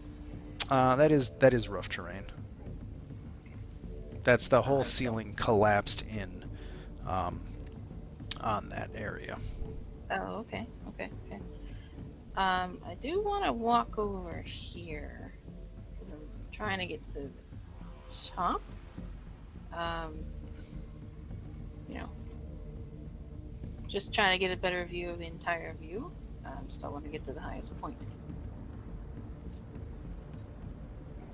Cool. Just to describe those terraces, they're completely overgrown, if that wasn't obvious. Just bushes and trees growing in what was maybe a long time ago an actual garden. This place has definitely gone to seed.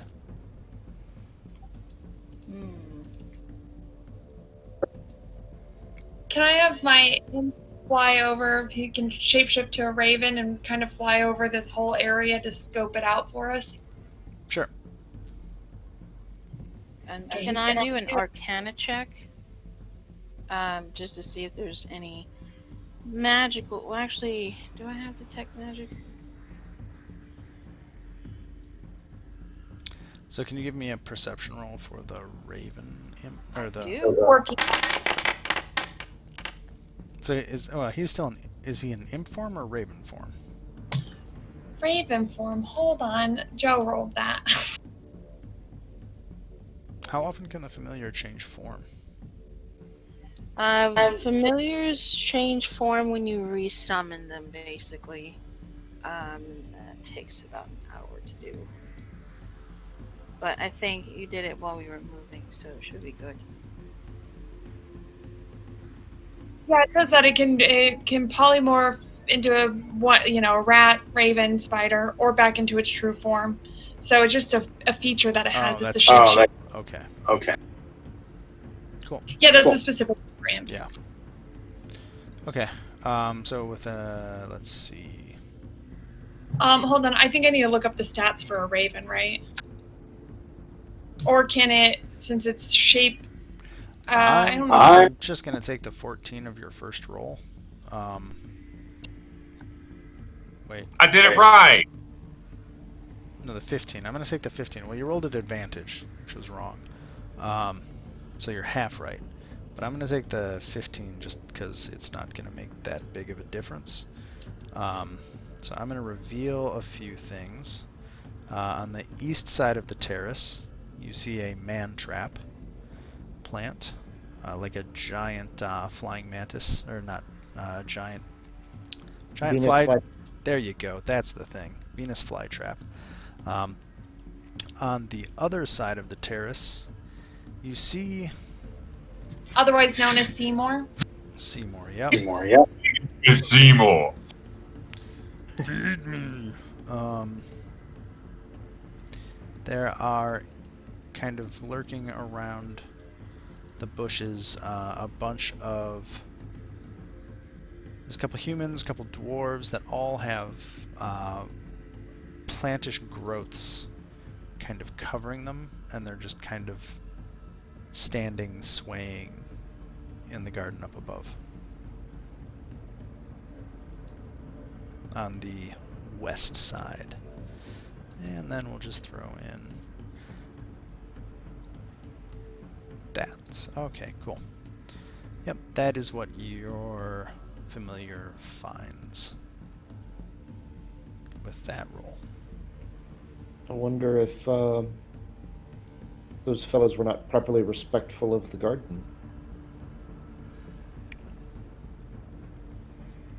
Hmm.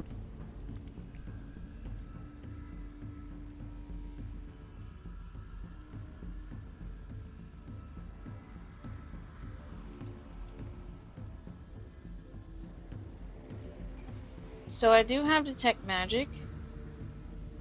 So I want to ritual cast that. Come up here. So I need you,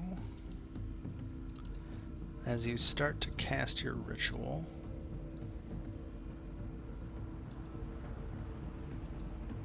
I need you to make a wisdom saving throw.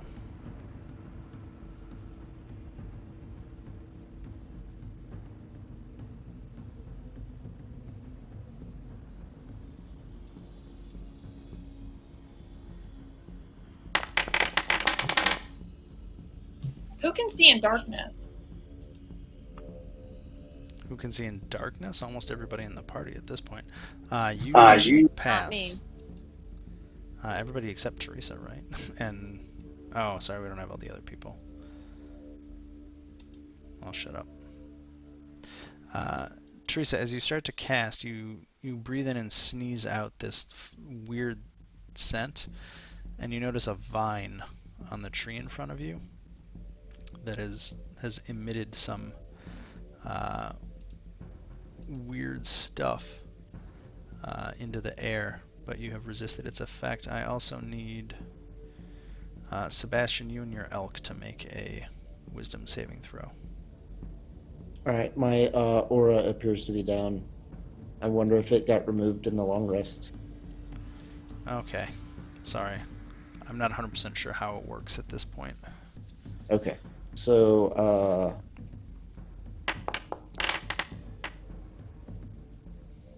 Just looking to see if I notice whatever it is that's like causing them to have to roll.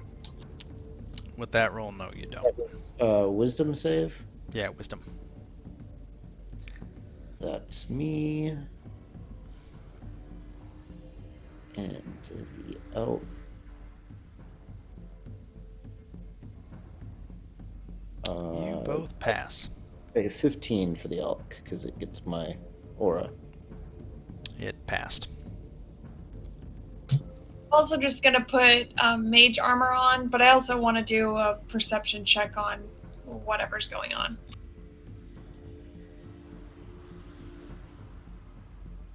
Sure. Yeah, Kellic, you didn't notice anything. Surely I noticed that I had to make a save. Yeah, you also inhaled something. Some scent filled your nostrils, and you sneezed it out. Basically, is what happened there. Velnice, no, you don't know what's going on.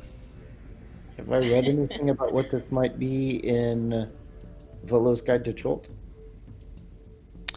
Volo's Guide to Monsters. That's a good question. God, gonna make me get that one off the shelf, aren't you? Oh no, I don't think that was the book that he gave me. I think he gave me specifically his thing on Cholt. No, it was Volo's Guide to Monsters. Oh, okay. And I am almost 100% sure that what this is not in Volo's Guide, but let me double check. What am I? Okay. Nope. You have not read anything in Volo's Guide that reminds you of this. All right. Which admittedly is kind of a weird way to look that up, but that's okay.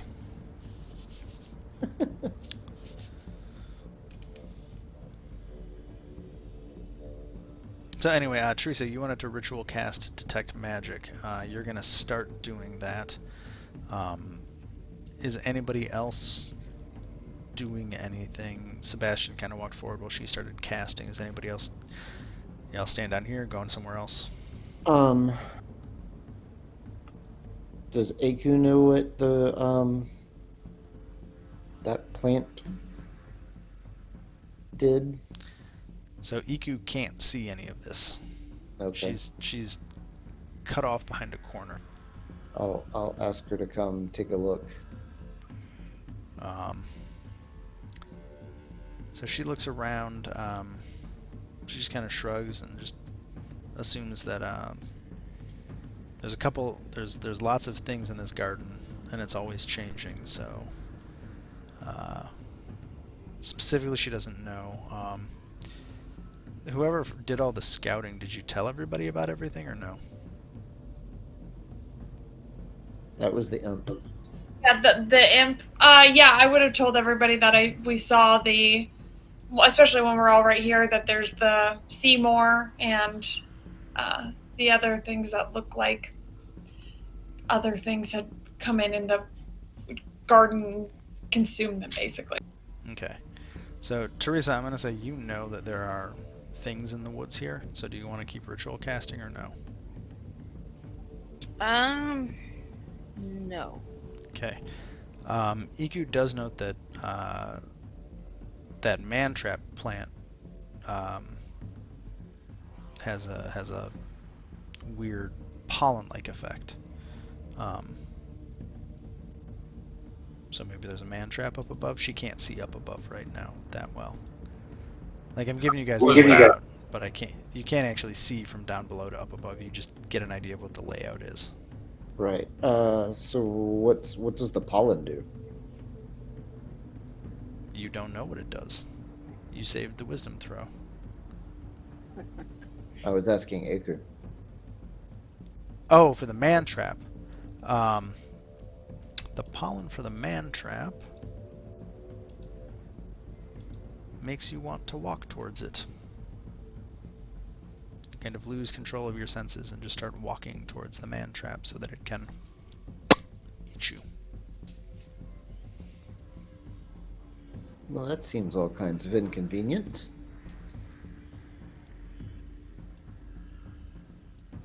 How tall is this, by the way? How tall is what? That's a tree. Like it's a rainforest tree, so let's say 100 feet tall.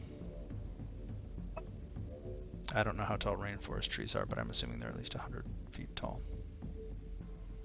Okay, so those are actually trees and not stumps. Yes, those are actually trees. That's why the vision is blocked by them.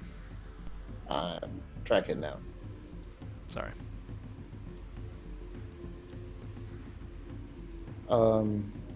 Perhaps we should move further within to see if we can get an audience with Zalkori.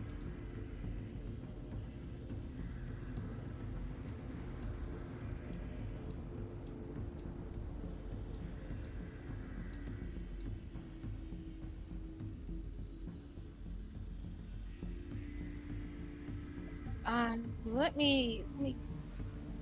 Is there? If I come over here, are these things going to react? I'm wondering.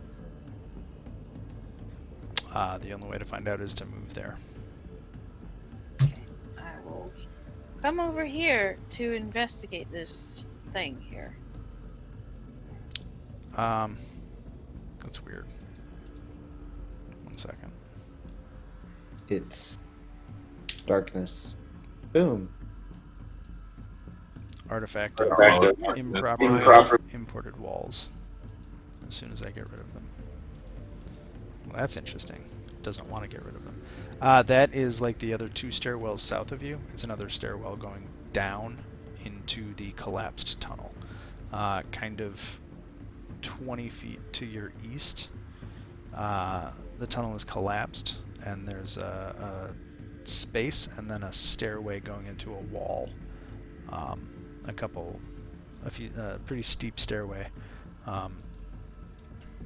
going up about 5 feet to a space beyond. So basically that's a hole 10 feet deep with water below it, and then across the gap where that collapsed into the tunnel below, there's a stairwell going to the space beyond. Does that make sense? Yes. So it looks like the only stairwell that leads past, because I'm guessing it. Well, I suppose we could try and scale the wall here.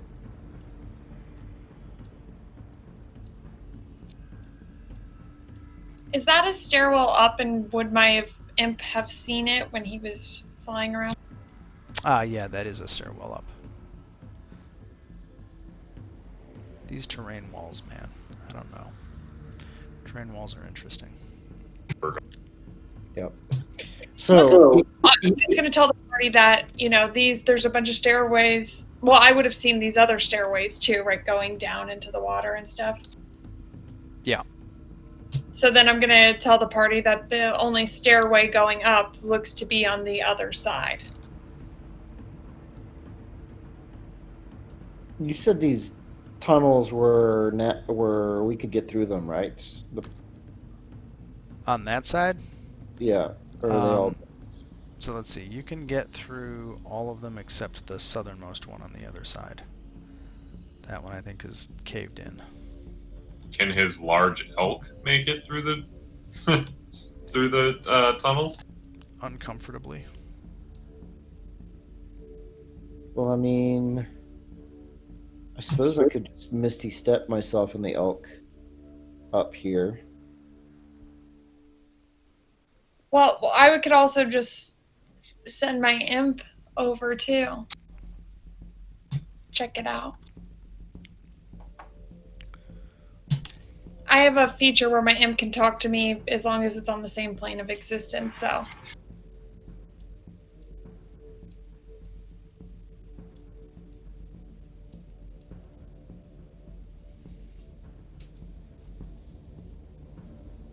I want to just fly up on top of this wall, but it won't let me. So never mind. Oh, that's interesting.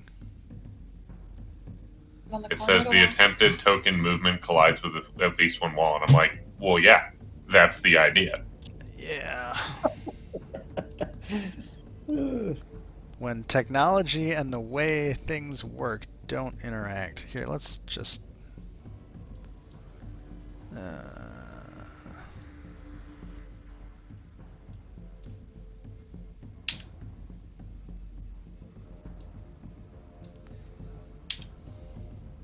There you go. There's some walls gone if you want to fly up there.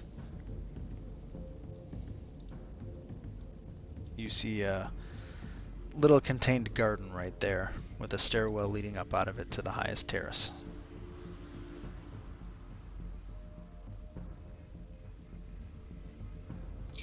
I'll just tell the party that, and then I'll just kind of like bird walk my ass down the wall right here.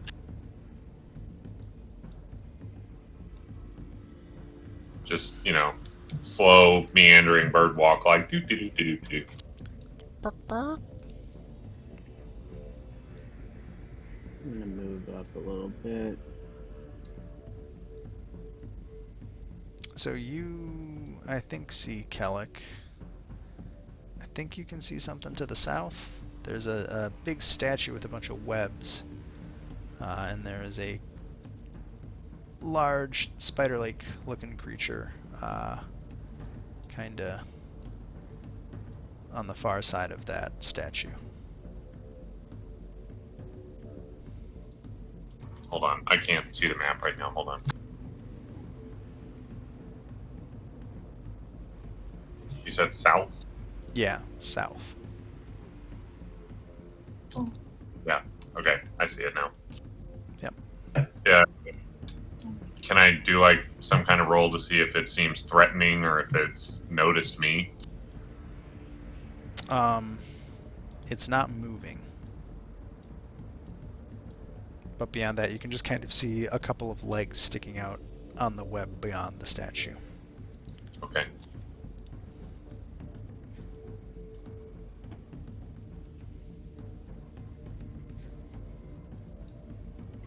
Oh, those things I'm are gonna moving. tell the party that it's there, Okay. but then other than just kind of like keeping an eye to see if it moves, I'm just gonna like ignore it. Quick question. Do I notice that these things are moving? Yeah, Are they moving with purpose or just they seem wandering? to just be kind of shambling. Ah. Yeah, because they seem to be coming toward me. Or are they just walking around crazily? I think they're just walking around. Okay. I've been moving them the whole time we've been here, so. Yeah, I've been watching them move, and I'm like, they weren't there before. I'm gonna go up to the stairwell that goes up to the top terrace. I'm gonna try and meander my way over there to get to the top level. Okay, what route are you going to take? Well, it goes from wall. That's a 5-foot wall from the river, right? To get in. So the terraces are 10 feet up from the space. So the elevation changes are relative, right? So the central concourse is 5 feet above the river. These things are the terraces are 10 feet above the concourse. Ah, okay. So there's an intact tunnel up here next to where I and my elk are, which should lead to this staircase here.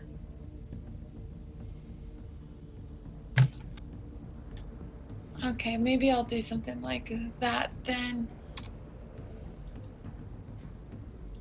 I'm gonna send my imp down through first to make sure. In the tunnel? Yeah, just to make sure, like, it's all good. It is a very wet, very dirt-ceilinged tunnel. There's no way to get in. It's like caved in almost. It's about 4 to 5 feet tall at this point, so you can get through it, but you'll have to hunch over. Oh, okay. So that's just all that the imp sees all the way through. Yep, water and a dirt ceiling, and then it gets to the end, and there's the stairwell. Okay then. So, I'll go down through and kind of like crunch, crunch, crunch down all the way over to get to the other side. Okay. Your horns kind of scrape the top once or twice, but other than that,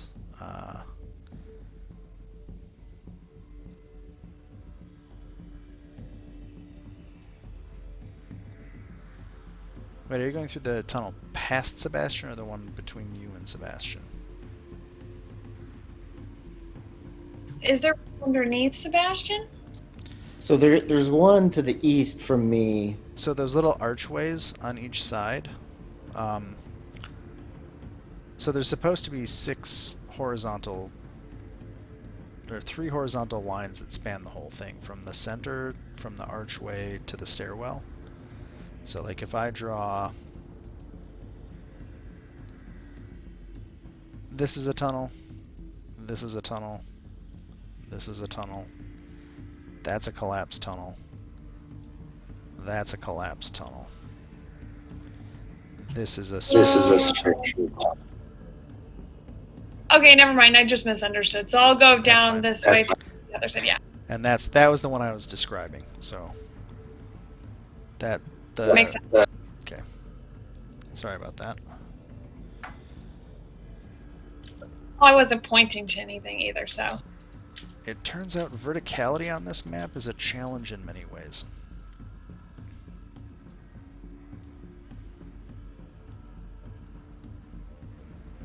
It doesn't have the little dotted line silhouettes that you usually see on maps that have tunnels. So I'm gonna tell my I'm gonna dismount and tell my elk just to stay here and keep watch, and I'm gonna go down the tunnel. Okay. Only. Because I'm pretty sure there's a wall somewhere. Can I ask Iko a question? Okay, 1 second. Kellic, what did you say? Pretty sure there's a wall because Alex can't move her character down that tunnel. Oh, hold on. There is a wall.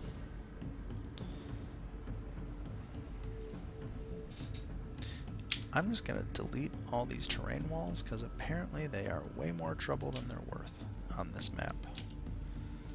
So I'm getting rid of the edge walls. Just double checking some. Oh, yep, that's going to be a problem. That's gone. That's not a thing. That's gone. Okay, I think I fixed the walls. You should be able to move now. Sorry. I tried to do something cool with terrain walls. Apparently it causes problems on this map. How dare you?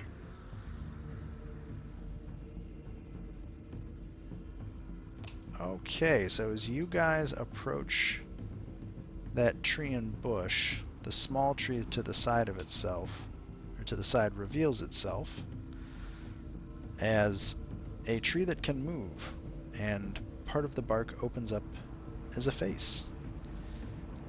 And I think at this point, My imp attacks immediately. yeah, we roll some initiatives. Oh joy.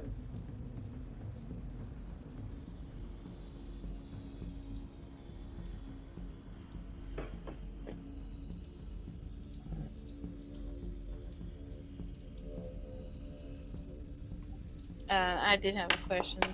Yeah, sorry, Teresa, go ahead. I was going to ask Iku, does she know what these things are? Up there, where is Iku? Yeah, the four. Iku's still down on the concourse. Yeah. Yeah. So we'll say she peeked up and looked at him, and she tells you those are, they're called yellow musk zombies. And she notices that there's a vine on that tree in front of you, and that is the vine that actually implants the bulbs into corpses that become those zombies.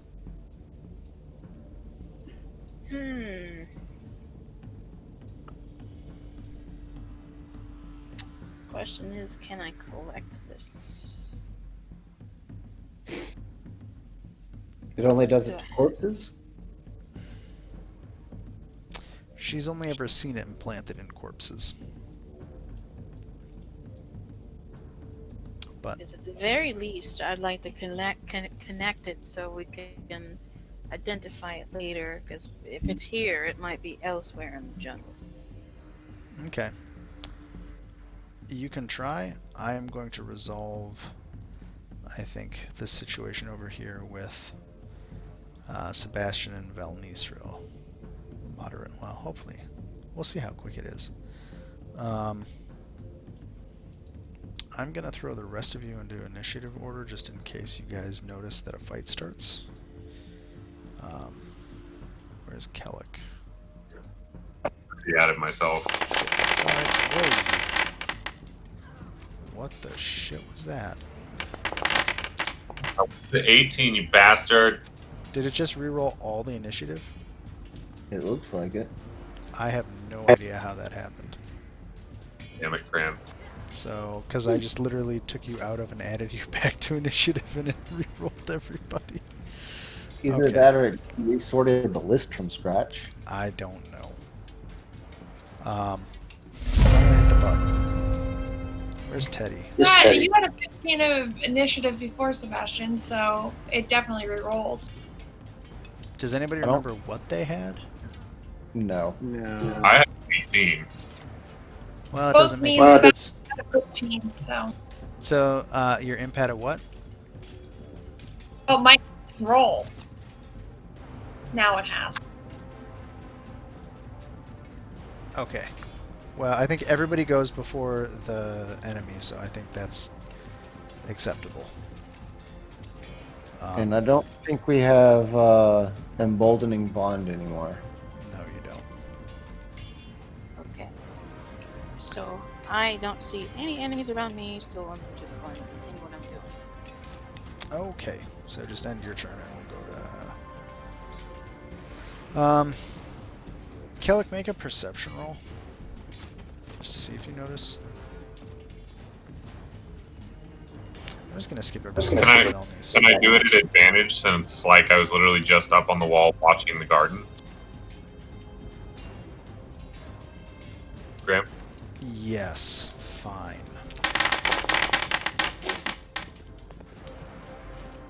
You notice a tree move over there. Like I can shoot. If you want to shoot, I'm going to say it has... I'm going to say it has partial cover, so it's a -2. Because it's behind a tree. It's a tree behind a tree. And you don't care. You'll hit it anyway. For 4 damage? Killing it. Wow. That is very un-you. Do you take your second and third attack? That was my extra damage for the first attack, by the way. So I did more damage because of my passive than I did for anything else. Okay.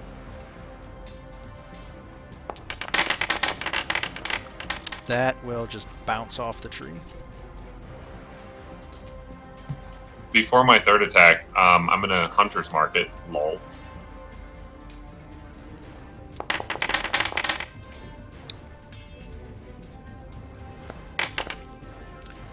For a total of 8 piercing damage. That is correct. Okay. Actually, I think the Hunter's Mark damage is actually magic, if I remember correctly. Okay, it doesn't matter. Your arrows are... The piercing damage doesn't seem to be penetrating quite as deep as you would hope. Now it is Velnice's turn.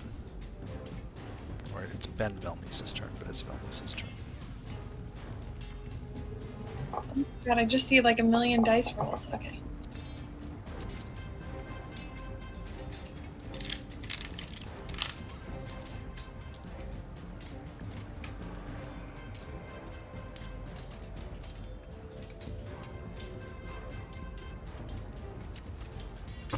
All right, I'm gonna Eldritch Blast the thing right in front of me. Okay.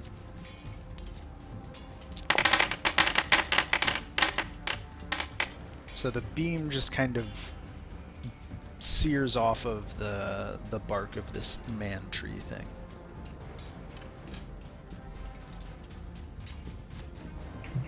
Okay.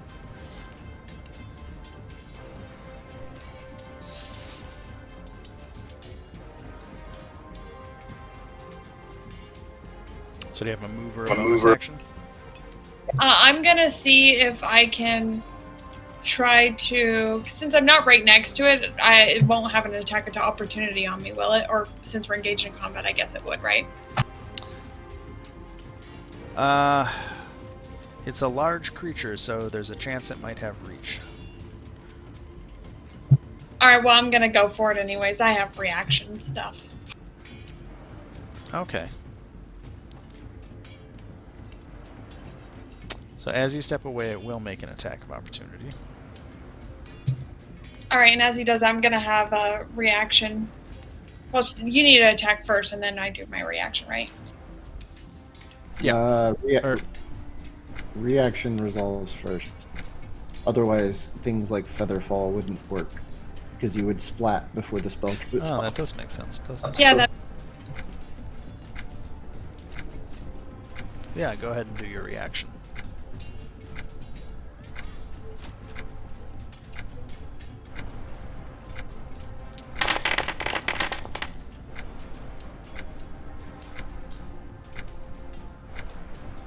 Well, it hasn't damaged you yet. But let's just roll with that. I'm going to do the attack and see what happens. So it does damage you. I still have mage armor cast too, but that doesn't matter because that's totally gonna hit me. Yeah, so it'll take 2 fire damage, if I'm understanding that correctly, and you take... Oh, it's... The fire damage actually hurts it, and in your case it's actually cold fire. But that's fine. It does double damage. But you do take the 13 damage as you walk away. I have like a... What the shit was that? You just ran out of time. Oh. Weird. Okay. What were you gonna say, Teresa? Or I'm sorry. Therese, Oh, I'm done. Okay. I gave you the damage because your bar isn't showing, so. Okay, perfect. It is Iku's turn, Sebastian. Okay. Does Iku know something's go up? I think she would have to make a perception check. Although at this point, there are sounds of combat, so it's going to be a pretty easy one.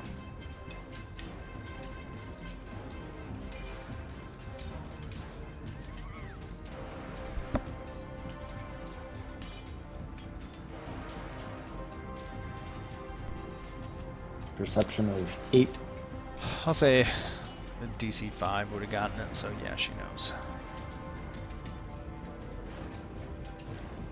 She is aware that fighting is happening up above because she hears spellfire and the sound of a creature tree thing moving. Alright, she is going to take the dash action and move that way, but she still only gets 30 feet because it's difficult terrain. Okay. And that is her turn. Okay, I need to do something very quickly. There we go. Swapping Velnice for Velnice.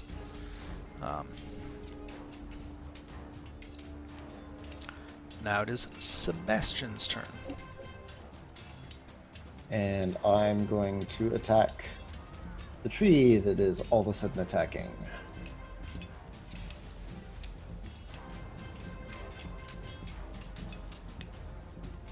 Well, hey Teddy, did you want to make a perception roll to find out what was going on? Sorry. Sure. Let's see. Dot, dot, You dot. said a 5, though. Yeah, because there's 5 like right there. arrows firing and stuff around you. The spear at a 13, that does not hit. Teddy, you know what's happening, so if you want to move, you can move while this is going on, because we skipped you by mistake. But that your spear bounces off of the thick bark of this creature. Alright, second attack. Wait, sorry, though. Is this going on the other side of the river, or do I go upstairs? Finally. If you want to get directly there, follow where the blue line tunnel is.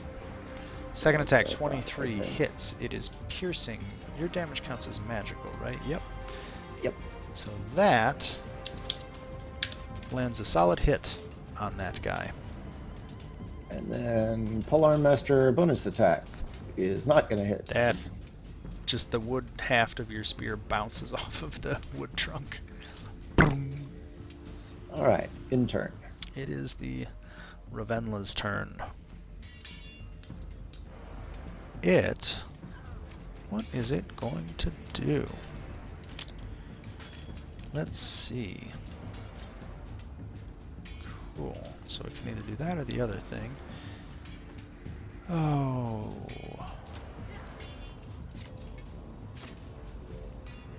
Oh, let's try this. It steps to the side, and Sebastian, it's the bark of its trunk opens slightly, and I need you to make a dexterity saving throw. Dexterity. That probably doesn't pass. It does not. It's a DC 13. So it opens its trunk cavity, and it engulfs you inside, and you don't take any damage, but you feel an overwhelming urge to sing about all the mistakes and sins you have committed in your life. On your turn, you can attempt a wisdom saving throw to break that effect, and you can also attempt a strength check to break out. Are both of those actions, so I can only do one or the other?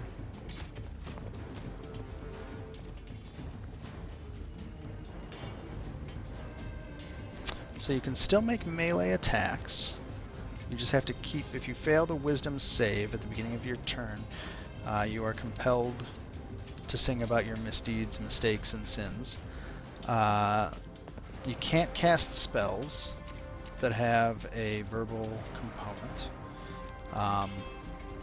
You move with the creature and... Well, here, let me just post it for you. Bam. Lamenting Engulfment. You can use an action using a DC 15 strength check. On a success, you escape. Otherwise, you can attack as normal, if you would like. So you can attack the inside of the tree, or you can try to escape the tree on your turn. You just can't do anything verbal. Does that make sense? Neat. Cool. That is the Ravenla's turn. I think. Yes, those are all one action abilities. It is the Imp's turn. Which, I think in the future I'll just make the Imp go at the same time as you, Elise. Yeah, the imp's supposed to go at the same time as me because it would Yeah. take my attack. Yeah. So does the Imp do anything this turn? Besides move? That's why I was just gonna say just move. Okay.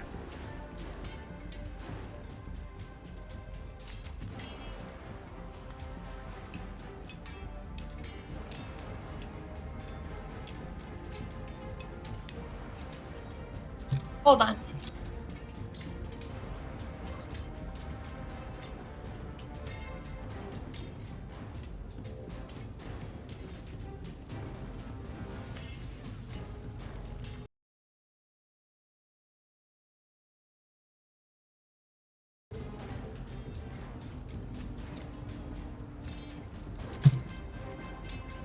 Well, can it shape change? It doesn't say it's an action. It can use its action to polymorph. Okay, that's what I was wondering. Like, if I want to make it a spider or it something. it can use its action to polymorph, and then it would have the move speed of whatever it polymorphed into. But it can't polymorph and then take another action. No, I just wanted to do that and then move away. Okay. So it'll just change into a spider and move away. Okay. Bam.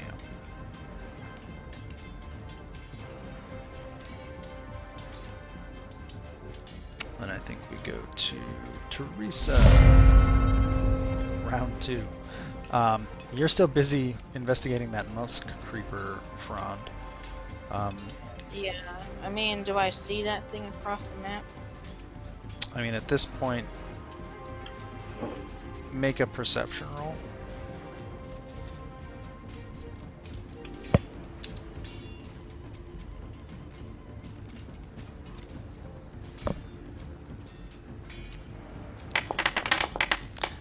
Yes, you're definitely aware that something is happening. The sounds of fighting break you out of your fascinated studying of this musk creeper. Huh. She'll call out to Iku. Hey, there's something going on across the way. You probably should go. So I'll make my way down there eventually.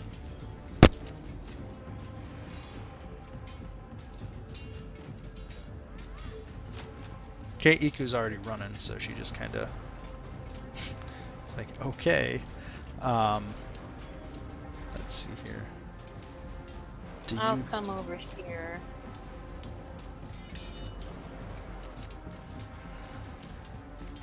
I think it'll come.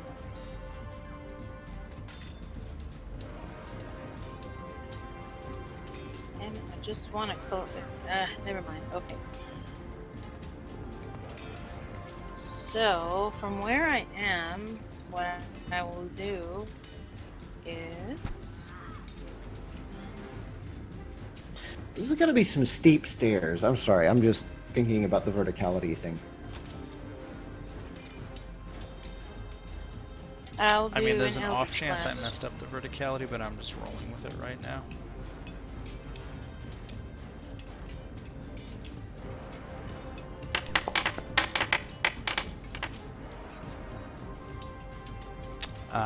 assuming that doesn't hit. That, whatever it is, does not hit. And it's Eldritch Blast. Yeah, that does not hit the guy. And it is a 15 15? does hit. Okay.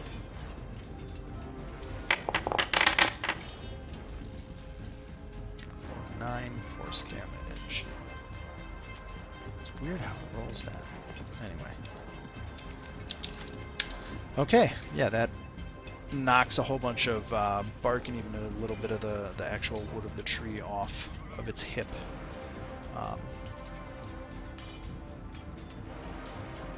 As it kind of slowly turns and looks to see who shot it.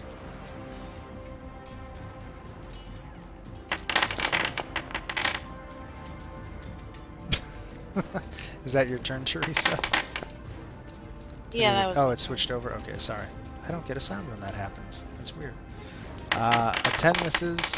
A 26 will hit.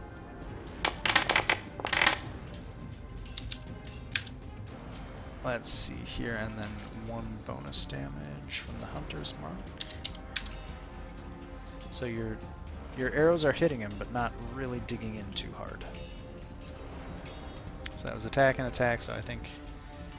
Anything else? Oh, it's Teddy's turn. He already hit the button. Teddy, it's your turn. I'm gonna keep moving. Oh my god, there's a lot of dice setting up. You can dash to get more movement. Do I have to press a button for that, or just do it? I can just do it. I believe dash is what, double your normal movement? But Yeah. yeah, so I don't have to like. Okay, I don't know if I do. Yeah, it just takes your action. Dashing, so you have your move action, your action, and then dashing just Alright. takes your, yeah. So then you have a bonus action left if you dash. I will run. I will dash here. Oh boy, come on. Does that main And then- concourse count as difficult terrain, or is it just the collapsed areas? Just that collapse section. Okay. Cool. And then I will get up here. You're going through a tunnel there. Going through a tunnel. I'll That go blue under line here. is the tunnel. Right. So am I gonna? So now you are under, you Cool. are in a tunnel. Nice. All right. I'm gonna run. I'm gonna get about here, Okay. and then so I did dash. I moved a little bit more. Is that my turn basically? Can I still cast something, or is that my You turn can then? bonus action cast if you have a bonus Uh, action spell. Ooh. Which you have Healing Word, Sanctuary, Shield of Faith, Spiritual Yeah. Weapon. But I think Spiritual Weapon requires line of sight. And You know, it doesn't say line of sight, but it seems silly that it couldn't be line of sight. Wait, what do you have prepared? Why am I looking at all your spells? Healing Word, Sanctuary, and that's it. Those are your bonus actions. yeah, no. So I think Who's you over? are We got stuck. Sebastian. We got Belnice. And so Belnice. You can't What? see anyone right now besides Sebastian's elk. Because you're in a tunnel. How come I'm not on the list at all? But do I need a line of sight for healing word though? Would I need to see the person, or do I just have to anything within any creature of my choice within 60 feet? You can't see anyone besides the elk. Sure. Okay, well then I guess I am my turn. I don't know why you dropped off the list, but I added you back in.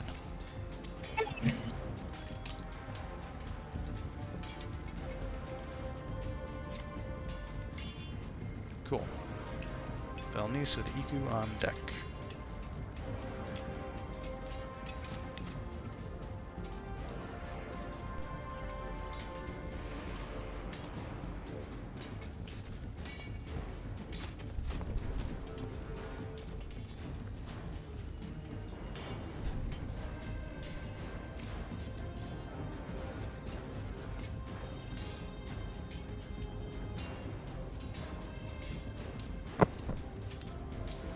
Belnies? Alright, so I'm sorry, I was just trying to figure out which one I wanted to use.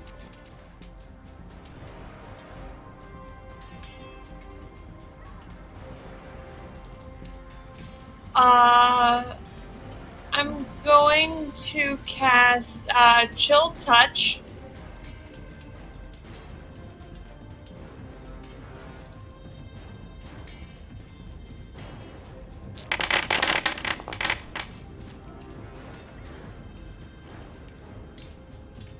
So the attack definitely hits. Does 9 necrotic damage. That's fun. Let's see here. Can't regain hit points until next turn. Until then, the hand clings. Okay. And it has a weird magical hand clinging to the bark.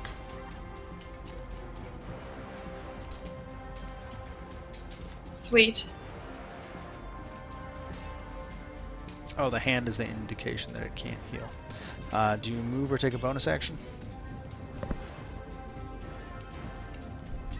I am going to just move up. Well, can I? Oh, I can't. If I drop off this ledge, it goes down 15 no, feet. you can pass through that into that garden beyond. The stairways.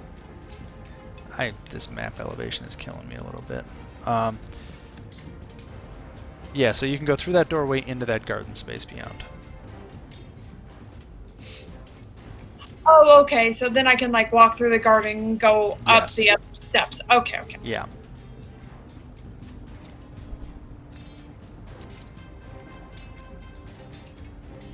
If I do that though, well, I won't be able to see this tree thing anymore, right? Correct. You'll be behind a wall. And how is he looking? He looks like he's somewhat okay, right? The tree? You guys have hit it a couple times, but it doesn't look particularly slowed down. Alright, well, I'm gonna kind of hang out here and help Sebastian, because I'm not gonna move. Okay, does your familiar do anything? No. Okay. Iku's turn. Iku is going to dash and get to there in the tunnel, except I have to not collide with walls while I do it. Boom. Iku's done. Cool. It will then be your turn proper, Sebastian. So you get to make a wisdom saving throw if you don't want to sing your misdeeds.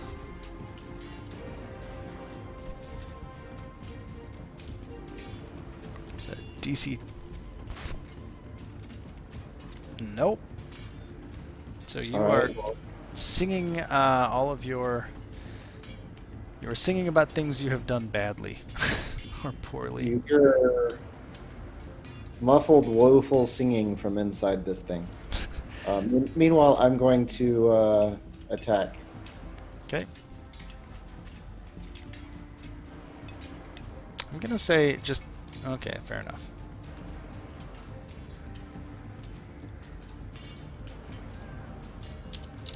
And then second attack. That'll hit. And then bonus action attack. And that one just doesn't want to hit. Oh, 7? Nope, that won't hit. 7 will not hit. But you piled a pair of good hits on him there. And for some reason, it didn't have a blood color. But it should have bled as you have bloodied him. So, whatever it is. So that's attack. Let's see here. Yeah, so the option is either attack or make a strength check to get out. So you went attack. So I'm gonna. Yep. Bonus action. Yeah, that was my. Sorry, you did the bonus action. Sorry. So that's your turn, I think. And it is the. Is a Ravanala is the name of this fun thing. This turn. It has a movement of 30.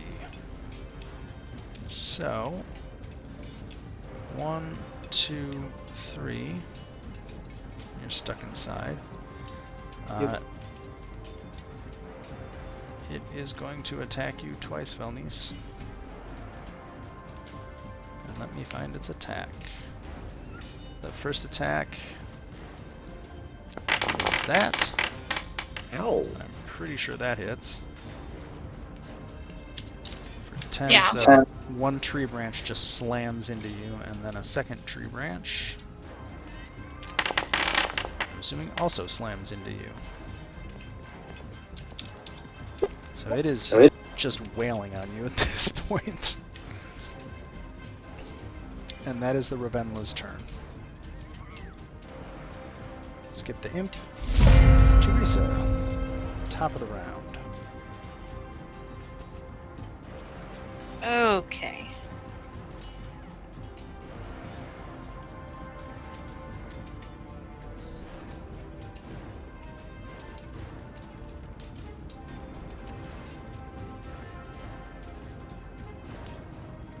I'll say you've got a line of sight on it. It's sticking out enough past that tree for you to get a...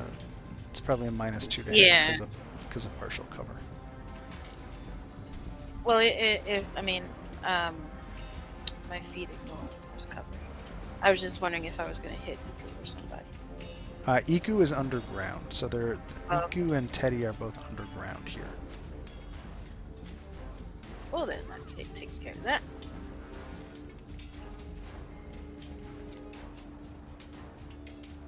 What I will do is I'm going to second level. I'll do Scorching Ray on it.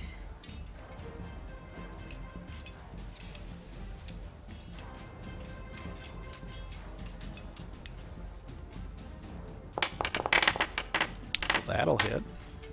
Alright, it's the first ray.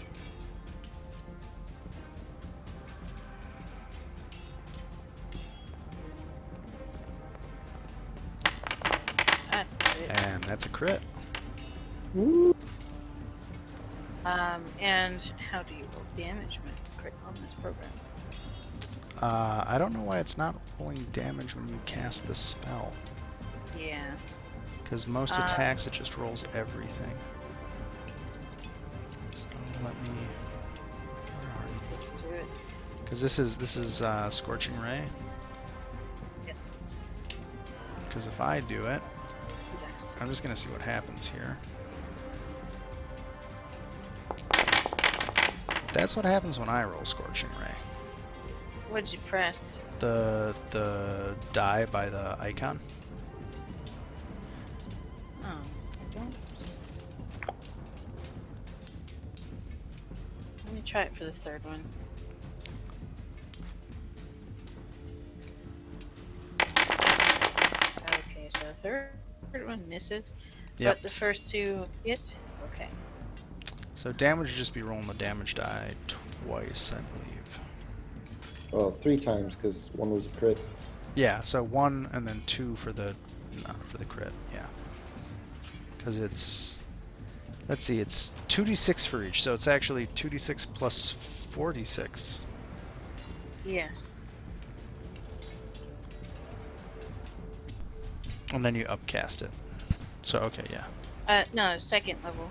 Base one. Oh, 3. Sorry, I'm just reading comprehension. So a total of 66, 14 damage, and it takes twice that because Wow, it that's is less than the average. Wow. 66, 36.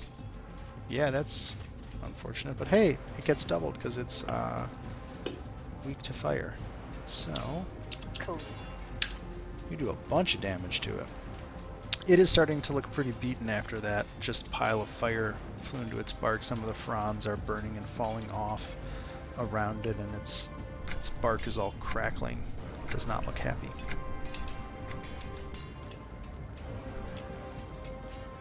Let's see, so is that your turn, Teresa? Yeah, I ended my turn. Okay. Kelek. I have a guess what you're gonna do.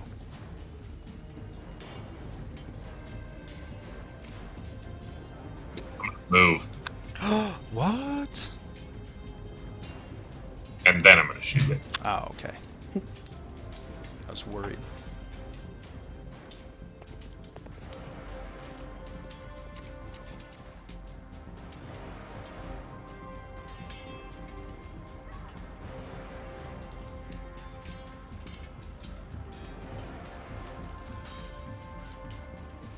Or there. So 5 damage plus, so that's 2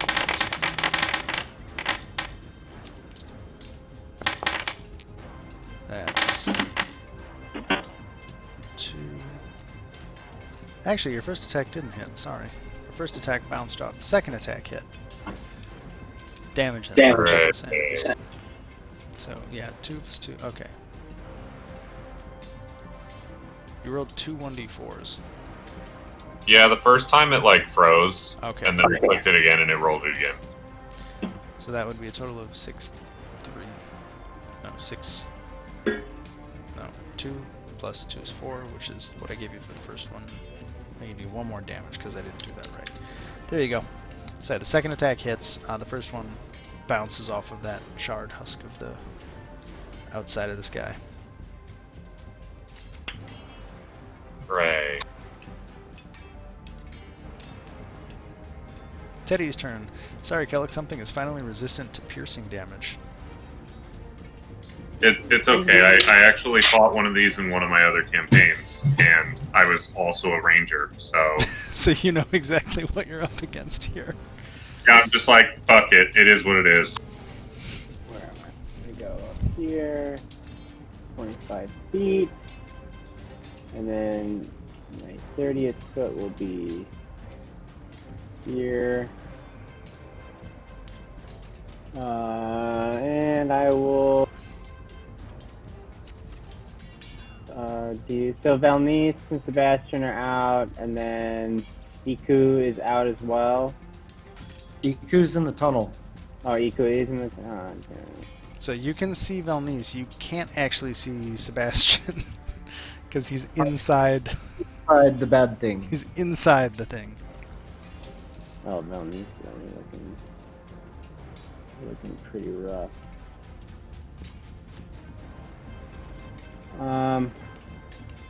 Okay.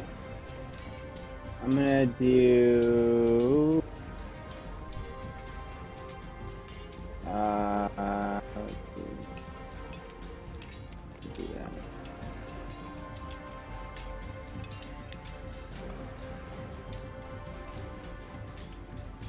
Ooh, this is moving slow.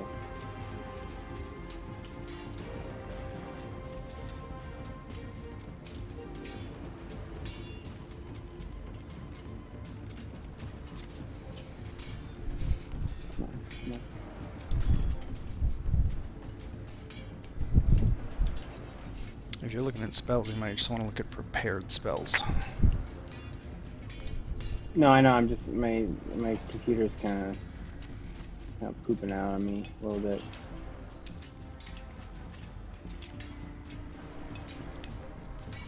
Let's go. Come on.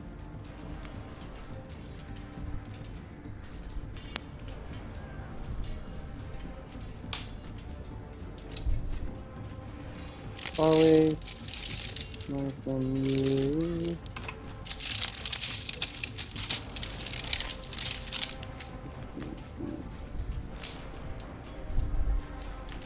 That should work. No, I can't do it. Alright, well, I'm gonna do, I guess I'll just cast. I can't get close enough to you. I'll just do, I'll do Emboldening Bond.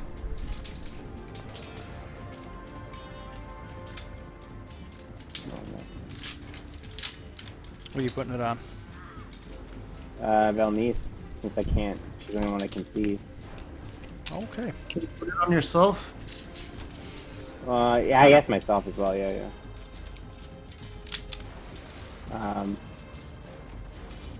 My turn. Valnice. Okay, 1 second.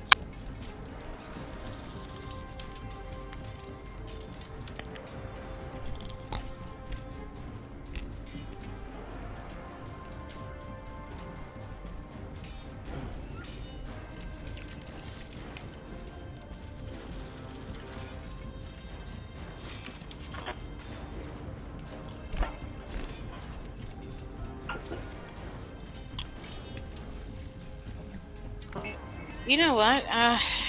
Does the thing already roll the die for you, or do you have to do that separately?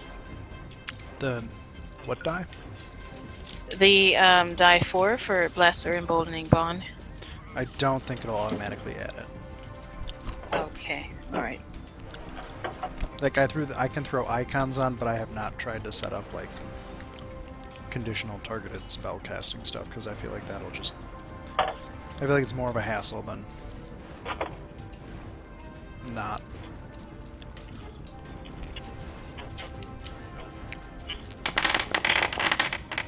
Eldritch Blast, 22 plus 4. So let's see. I'm assuming that's to the damage, not the hit, right? Yeah, I have one of my invocations is +4 damage.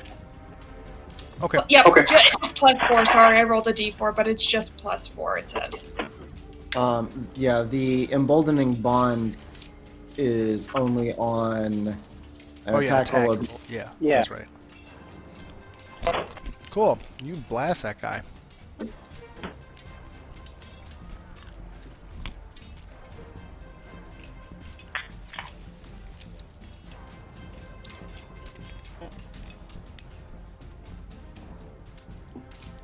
Okay, so yeah, it was 18 damage total. Yep, you took it.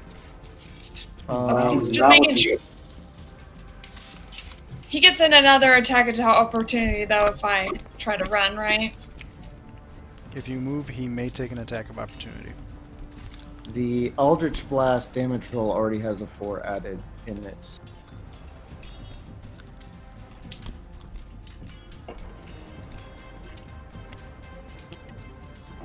Although you but it's actually not rolling what it should be because it should be, isn't it? It says at the 5th level and above it's 2, so it's 2 beams, right? Yeah, you need to make another attack. Yeah, you get 2 more attacks, right? Oh wait, 2 beams at 5th level. Yeah, so the second beam. So I just need to roll for another beam. Yes. Yeah. Did it give you an option to upcast it when you rolled it or no?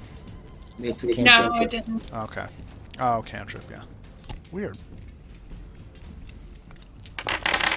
Those scale with character level, not spell slot level. Oh, hey, it has a little button to repeat the roll on it. That's cool. So the 11 misses. What about with the plus the d4 for the... I rolled a 3 on that. That'd be... So that'll be 14. That still misses. He's AC 15. God damn it.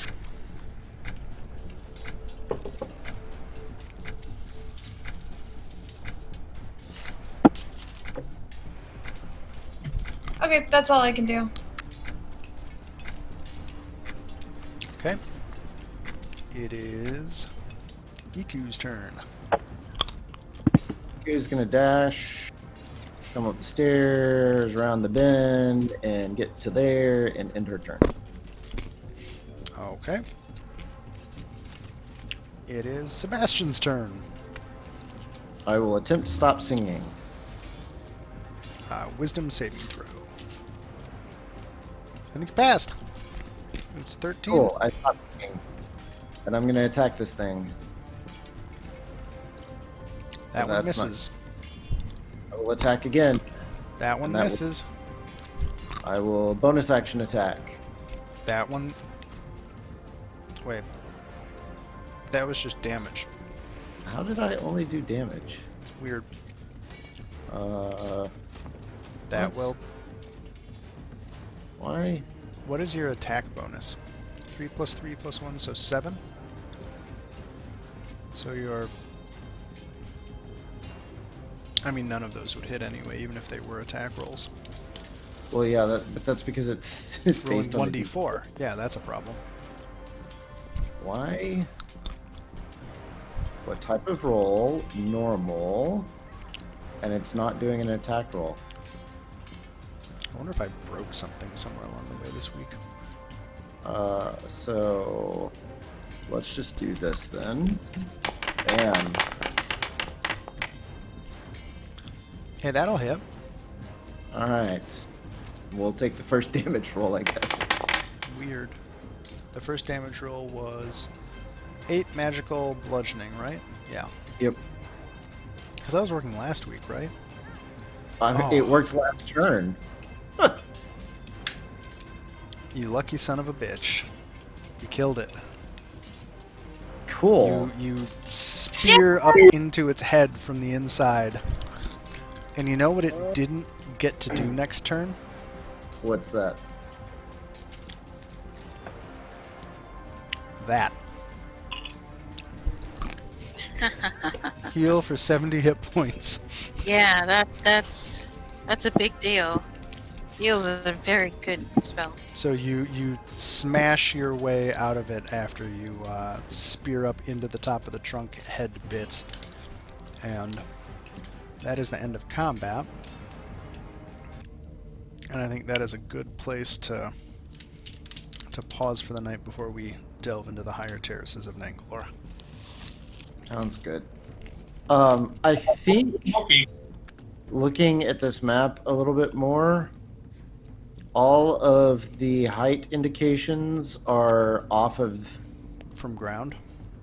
from the lowest level. That Otherwise, could be. it makes sense because this you got a plus 20 wall and then a plus 15 garden. What's the plus 15 relative to? I think you're right. I think you are correct. So, we can revise that later. Or I guess... Now I feel way less impressive for flying all the way up there. I mean, would you not fly?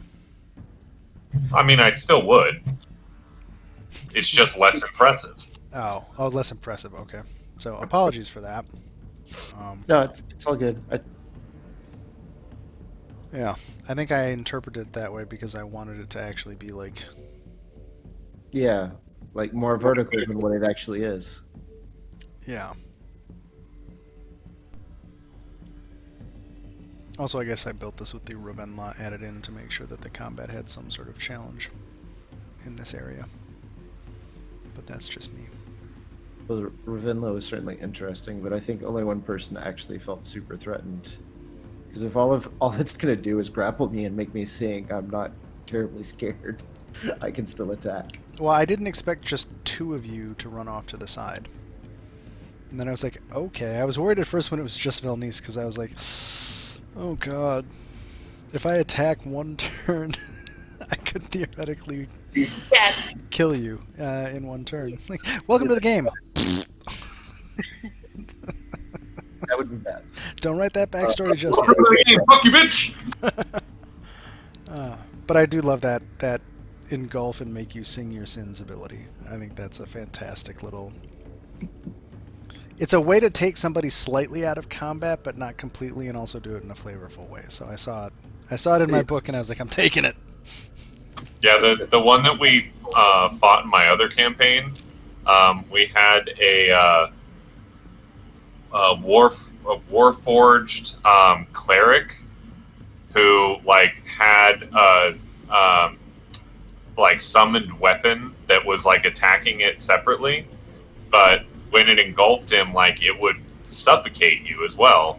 But since he was warforged, like it didn't fucking matter. Yeah, it was a construct. So he literally just sat there inside of it and like meleeed it from the inside while the weapon just smashed on it from the outside. And he was like, okay, well, this is fine. I'll just kill it slowly, I guess.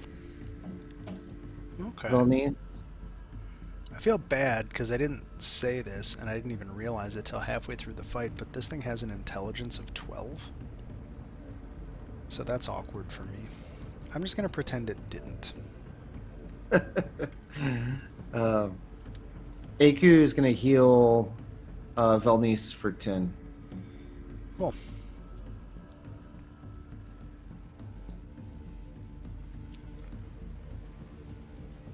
I'll add Look at all that green blood.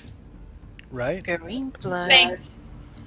The challenge is that the blood spatter for large creatures doesn't always dynamically size up right. Right. So like, what's really funny is when you do it on a huge creature, because we were fighting. I was testing it on the frost giants that the other group fought last week, and you just couldn't see it. Like there's just Because no. completely covered it. Yeah, because they take up 3 hexes or whatever. They're huge. I'd also like to point out that that tree thing is smarter than Kellic. It's smarter than Sebastian. Oof. And if it makes you feel better, the artificer in the other group did literally get one shot last session because he stood out in the middle of the clearing. Everybody else hid in the woods, and so the frost giant just was like, "Fuck you." So like Yeah, one shot dead or one shot down. Well, One shot. In one turn she hit him twice and knocked him out. I feel like that's partly his fault for building his character as a glass cannon. I would say for also just standing out in the middle of nowhere to be the only target. Yeah. Honestly, it makes me happy that Gale got fucking smacked. This is the 3rd time he's done it. I know, you think he'd learn. That's it. Also, Constitution score. It's a thing. Well, I just don't understand why Gale keeps standing in the open, because the first time it happened with the Girolons, I get it. It wasn't completely intended, but... You know. Right. So let that be a lesson. If any of you ever stand out completely in the open by yourself, I will attack you. If I have a way to do it. Because I just can't resist it. Because that's who I am. I'm gonna run. I'm gonna charge straight into the bad guys, and then they're gonna attack some dude standing. Wait, but I was always the one that takes the bait. I know. Alright, well, I will see you guys later. Well, thank Alright, you all. sounds- Yeah, thank you, Teresa. Have a good night. And I got us done by like right around 12. So, Yay! I was awake this time. We start on time, or close to on time. Yeah, it does help.